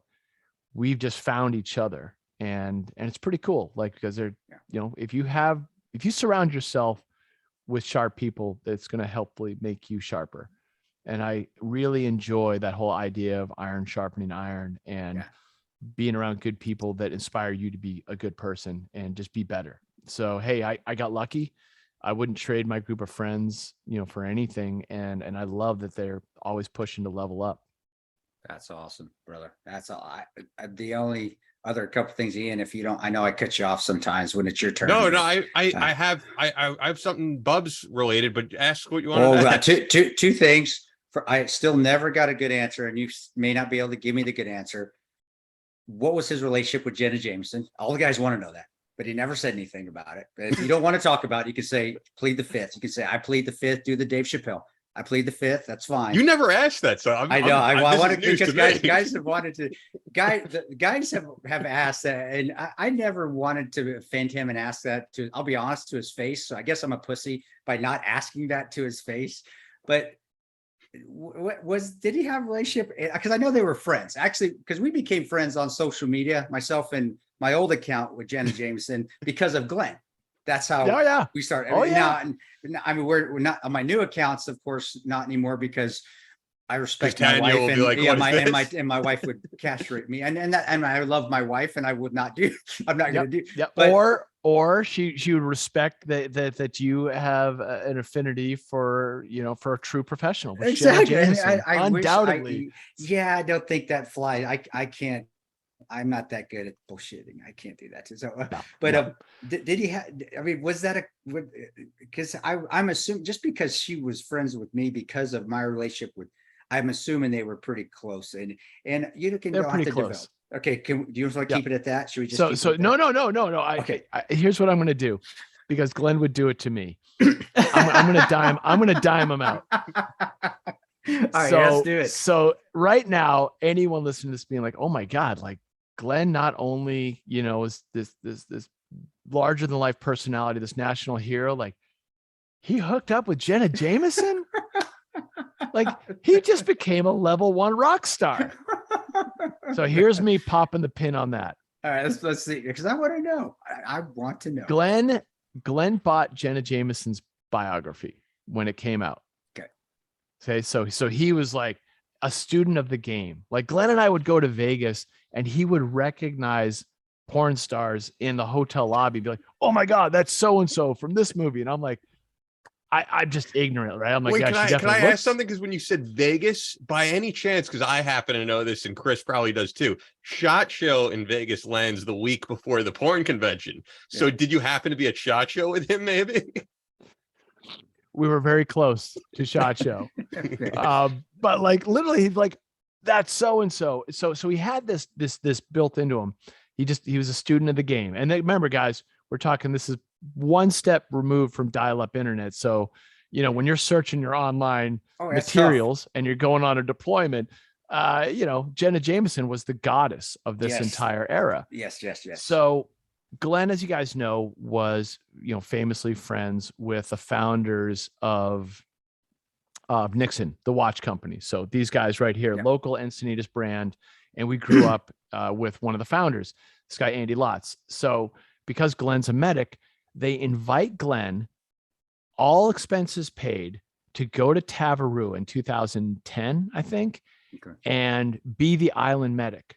So he's going over there, and it's like Travis Pastrana is going to be a guest on Tavarua Island. Nixon curated this list. Tony Hawk's there, Andy Irons, Bruce Irons, like Hannah Beeman, level A professional athletes.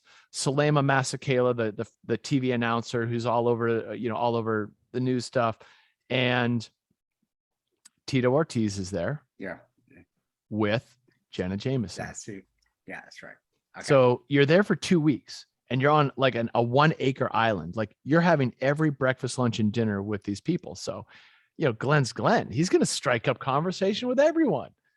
And, you know, Jenna and Tito, you know, they were a couple back then. So they were just pals. They hung out that entire trip together.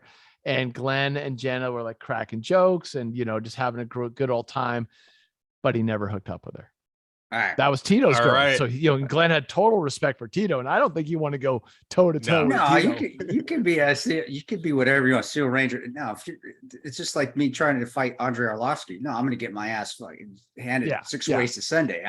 But that was all. Speaking of Tito, I'm glad. By the way, I'm glad that we like answered this, because I'm sure people were wondering, and I'm going to ask Sean right now before we get into what you were saying. Are you going to be, or will Glenn's family be offended in any way if I clip this for YouTube with a title, "Did Glen Doherty date Jenna Jameson?" or something of that nature? Because you know that'll get clicks. I don't want to get Katie mad. I don't want to get Katie. Okay, cool. Because you know, people. If you think Katie isn't aware. Yeah, Glenn's VHS and hard drive collection of select adult materials. Come on, Chris. This might be the clip that finally goes viral because you asked that question. Maybe when you say hard drive, I picture. Yeah, you're right, because we didn't have great internet. So before you went overseas, your hard drive was full, and we're talking 1 terabyte full of porn before you even went, because you couldn't stream. There was no such thing as streaming. So, and by the way, Chris, we always joke about this, is like an inside joke of the podcast. This is why we can't be in the faith-based category right here. This is the reason. No, you guys aren't going to make the cut there. You can have faith, but the hard drive's there. You know what?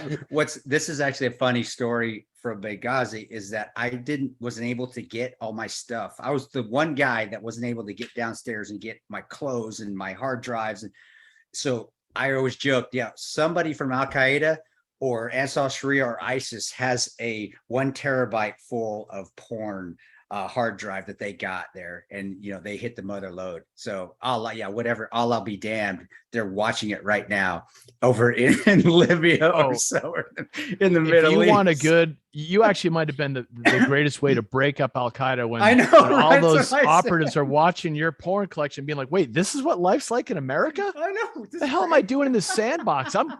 I'm laying down my arms. I want to learn this way." That's hilarious. I think Jack actually said that too. He's like, you just helped him out. We just made a bunch of friends with your porn hard drive. That's hilarious. Sorry, bro. That just brought me back to the good old days, back when it was hard. Even having porn overseas, it was hard to do. You had to plan and prep for it.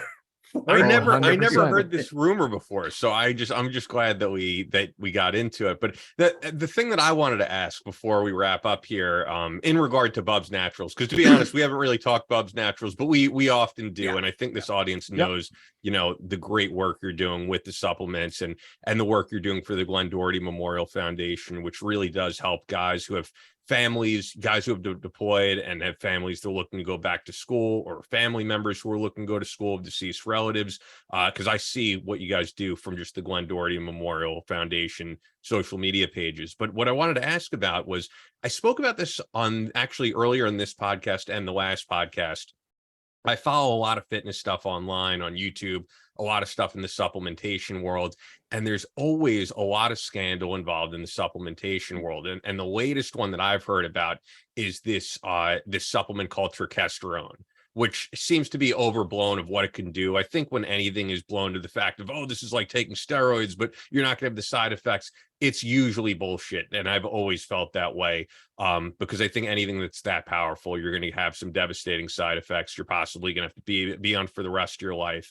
And I spoke about this last week. There was this company, an independent company called Nootropics Depot, which did an independent lab test of some of these terkesterone supplements that are all over YouTube, all over social media. And it turns out that this compound is barely even in these supplements, which is why I always say I'm so glad to work with a company that's fully transparent about what they're putting out there between you guys and also Ned. And my question really regarding this would be, how do you avoid the temptation to put out these fad supplements that don't work, but that would be great sellers, as opposed to something that's, practical and that is great use and that's proven to work, but it's not the magic pill or magic bullet, because all that stuff turns out to be nonsense, I always feel. That's a great question. So you remember that old acronym about KISS? Keep it simple. Keep it simple, yeah.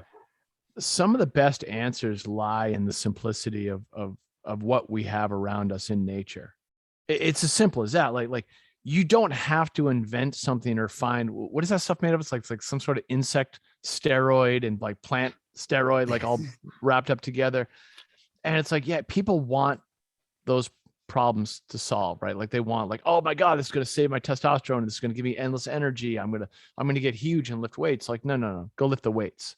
So this ties back to the fitness and doing the work, right? The magic pill does not exist. Like I've got a collagen brand and MCT oil powder brand, and we're going to talk quickly on what those do. They are not magic pills, right? Collagen is ground up cowhide. It is unflavored, heat tolerant. It is an incomplete protein that does amazing things for your connective tissue. Why? It's not because of some insect steroid. It's because it's cowhide. Okay, so what's in it? A blend of amino acids. So I always like talking about joint health because it's my favorite one that I respond well to. And it's the number one issue that I've had is I've got achy joints. Well, in every scoop of our product, there's 4 grams of glycine. Glycine is an amino acid. Glycine is the amino acid that specifically helps with production of synovial fluid. Synovial fluid, as we all know, lubricates the joints. So it's really simple. Look at your amino acids and what they do for different parts of the body. There's amino acids for hair growth, like, it's going to stimulate growth in keratin.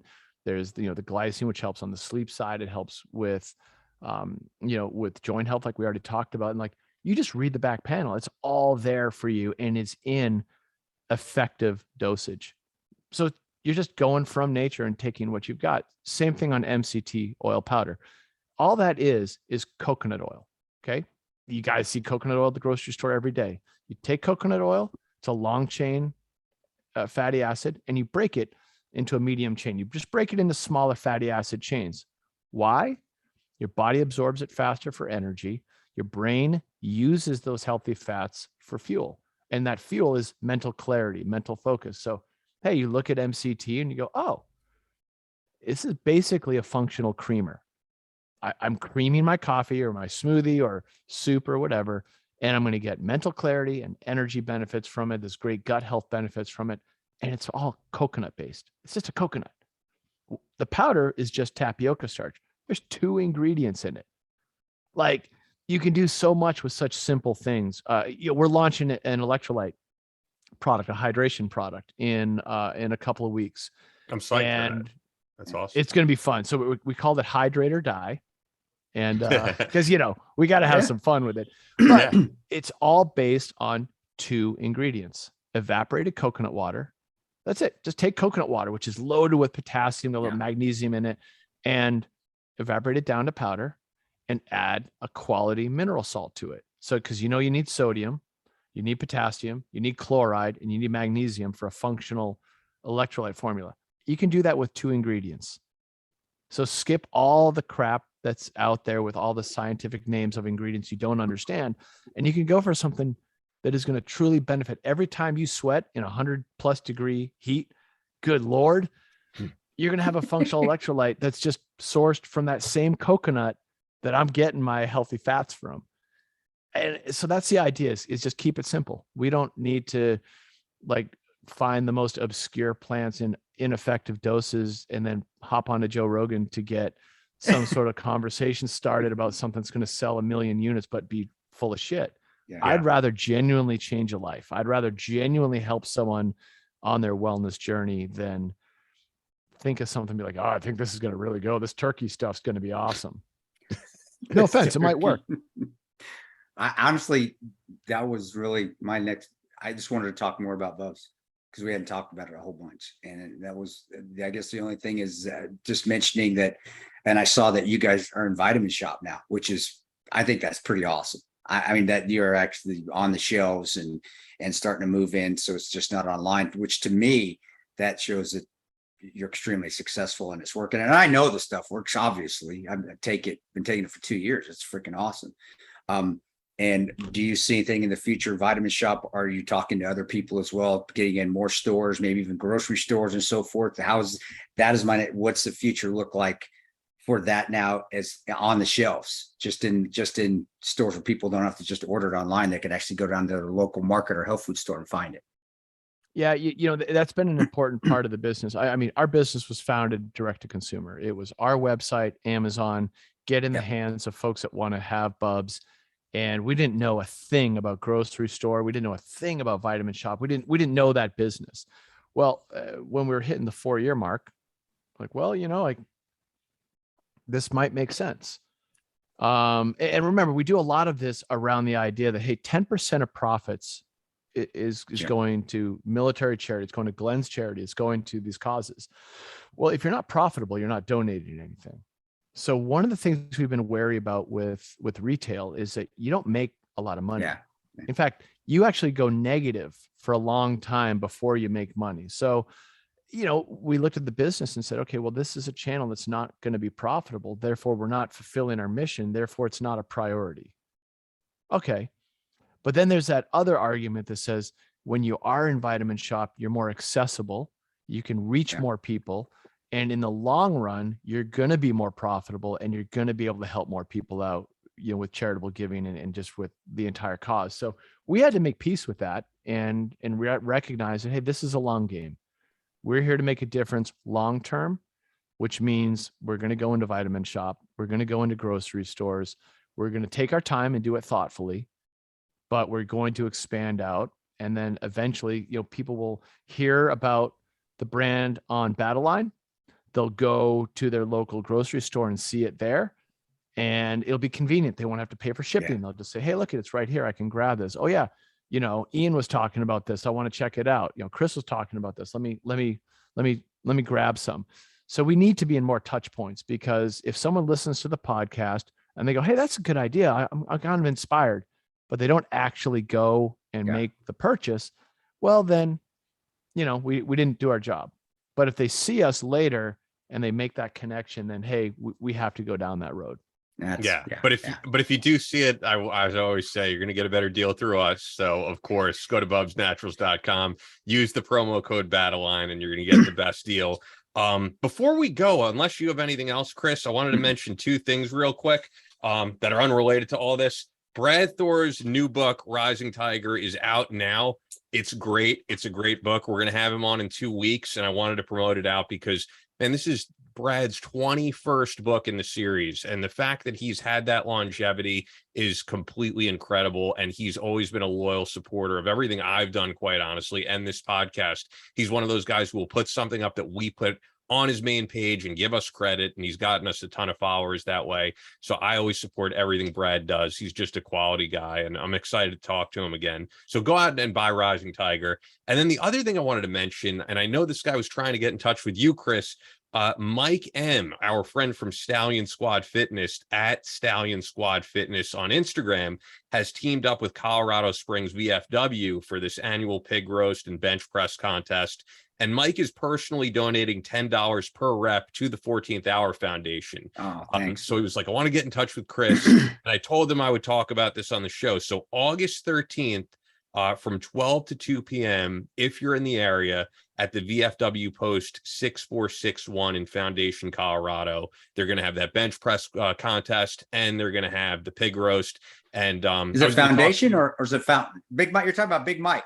Big Mike, who loves Tonto vodka, and he told me that Ben Morgan is going to be supplying some Tonto vodka, and they actually got in touch with me, and he was like, "Could Chris sign some books? We'd like to auction them off for 14th Hour Foundation." So I told him I would mention it to you, and I told him I would mention it on the podcast. So so we're gonna have at a fitness place, we're gonna do vodka and not Bub's Natural. It'll blend. It'll blend in one. That's it, though. That's it right there, man. Go to the bench press contest, knock back a vodka, celebrate life. Like it ties all back together. And that's what I love about you guys. Like you're touching on different elements of life and adventure and inspiration, and just getting people hopefully to think a level past themselves and get out there and go do the thing. Yeah, just do it, man. Live. I would just say, die young as late as possible, and I love that. Bingo. Dude, I love that, man. Dude, Sean, you're awesome, and I'm glad we mentioned this. Yeah, Big Mike. If you haven't checked out Bubs too, Big Mike, if you're listening, get your people at the gym. Get Bubs in your gym, dude. You guys are gonna feel it. And Big Mike does. He was doing reps with 4 plates on each side. It's like, insane. Oh my gosh. Yeah, so he's a power lifter. It's good to have friends like that too. Yeah, it's good to have friends like that. Definitely. Yeah, it is. And I should mention, follow Sean's personal Instagram at @SLakeO, @SLakeO, and @Bubs Naturals for everything else. This has been awesome. I know that we always go long anytime we have you on, but there's so much stuff to talk about. And I think, fingers crossed, this little Jenna Jameson clip might go viral. I would love to see it, because you know what? It's a funny clip, and it's fun. And if it makes people check out the entire podcast in its entirety, maybe buy Bubs Naturals and maybe get some inspiration from this show, then I think we're doing our job in that sense. Listen, I'm conflicted right now. I feel like a part of me did not do my job, and I should have lied and said that Glenn was such a legend that he shacked up with Jenna Jameson, but he did not. However, there are many, many, many a woman in that line that can say that they had some quality time with Glenn. I can say that. I'm sure he wasn't hurting. Glenn was blonde hair, blue-eyed surfer. I don't know if his eyes were blue. I never looked at him that closely. It felt awkward to look at his eyes that closely. Just get up real close and personal. Yeah, assuming they were blue, but I'm sure Glenn did just fine. I'm not even.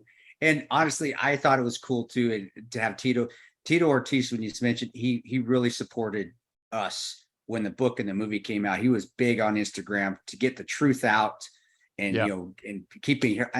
So if he ever listened to this, I honestly want to tell him thank you, because I think he was one of the first, mainstream people with big accounts on social media that actually backed us. So honestly, there's a homework assignment here. This is Ian reaching out to Tito to get him on the podcast, so you guys could have that same conversation. Just ask him how's Tabarua with Glen Doherty. You guys, they went fishing together. They hung out every day. Yeah, I didn't know that. Chris, did you know that until now? I knew that he was friends with Tito based off of the Jenna. I agree. He'd be great to get on. I had no idea of the connection there. We love having UFC guys on, but the Glen Doherty connection, I had no idea. We'll get him on, Sean. Definitely. There we go. All right, brother. Well, thank you, man. You're awesome, bro. It's always great talking to you. I'm sorry to keep you long again. I always do. Sorry, bro. I wouldn't have it any other way. I love catching up with you guys. Thanks so much for having us on. I love supporting the show and just being a part of the Battle Line family. This is amazing. You're the man. God bless you. And keep me fed. I feel awesome. So keep me fed, brother. I got you covered on that front. Both Thanks, you guys. man. Thank you. Thanks Thanks, so man. much. That's all for this episode of the Battle Line Podcast, but we'll be back on Monday with more American Straight Talk. Until then, be sure to follow us on Instagram at Battle Line Podcast and on Twitter at Battle Line Pod. To sign up for future Battle Line tactical courses, go to www.christantoperanto.net. Believe in yourself, face all challenges head on, and as always, never quit.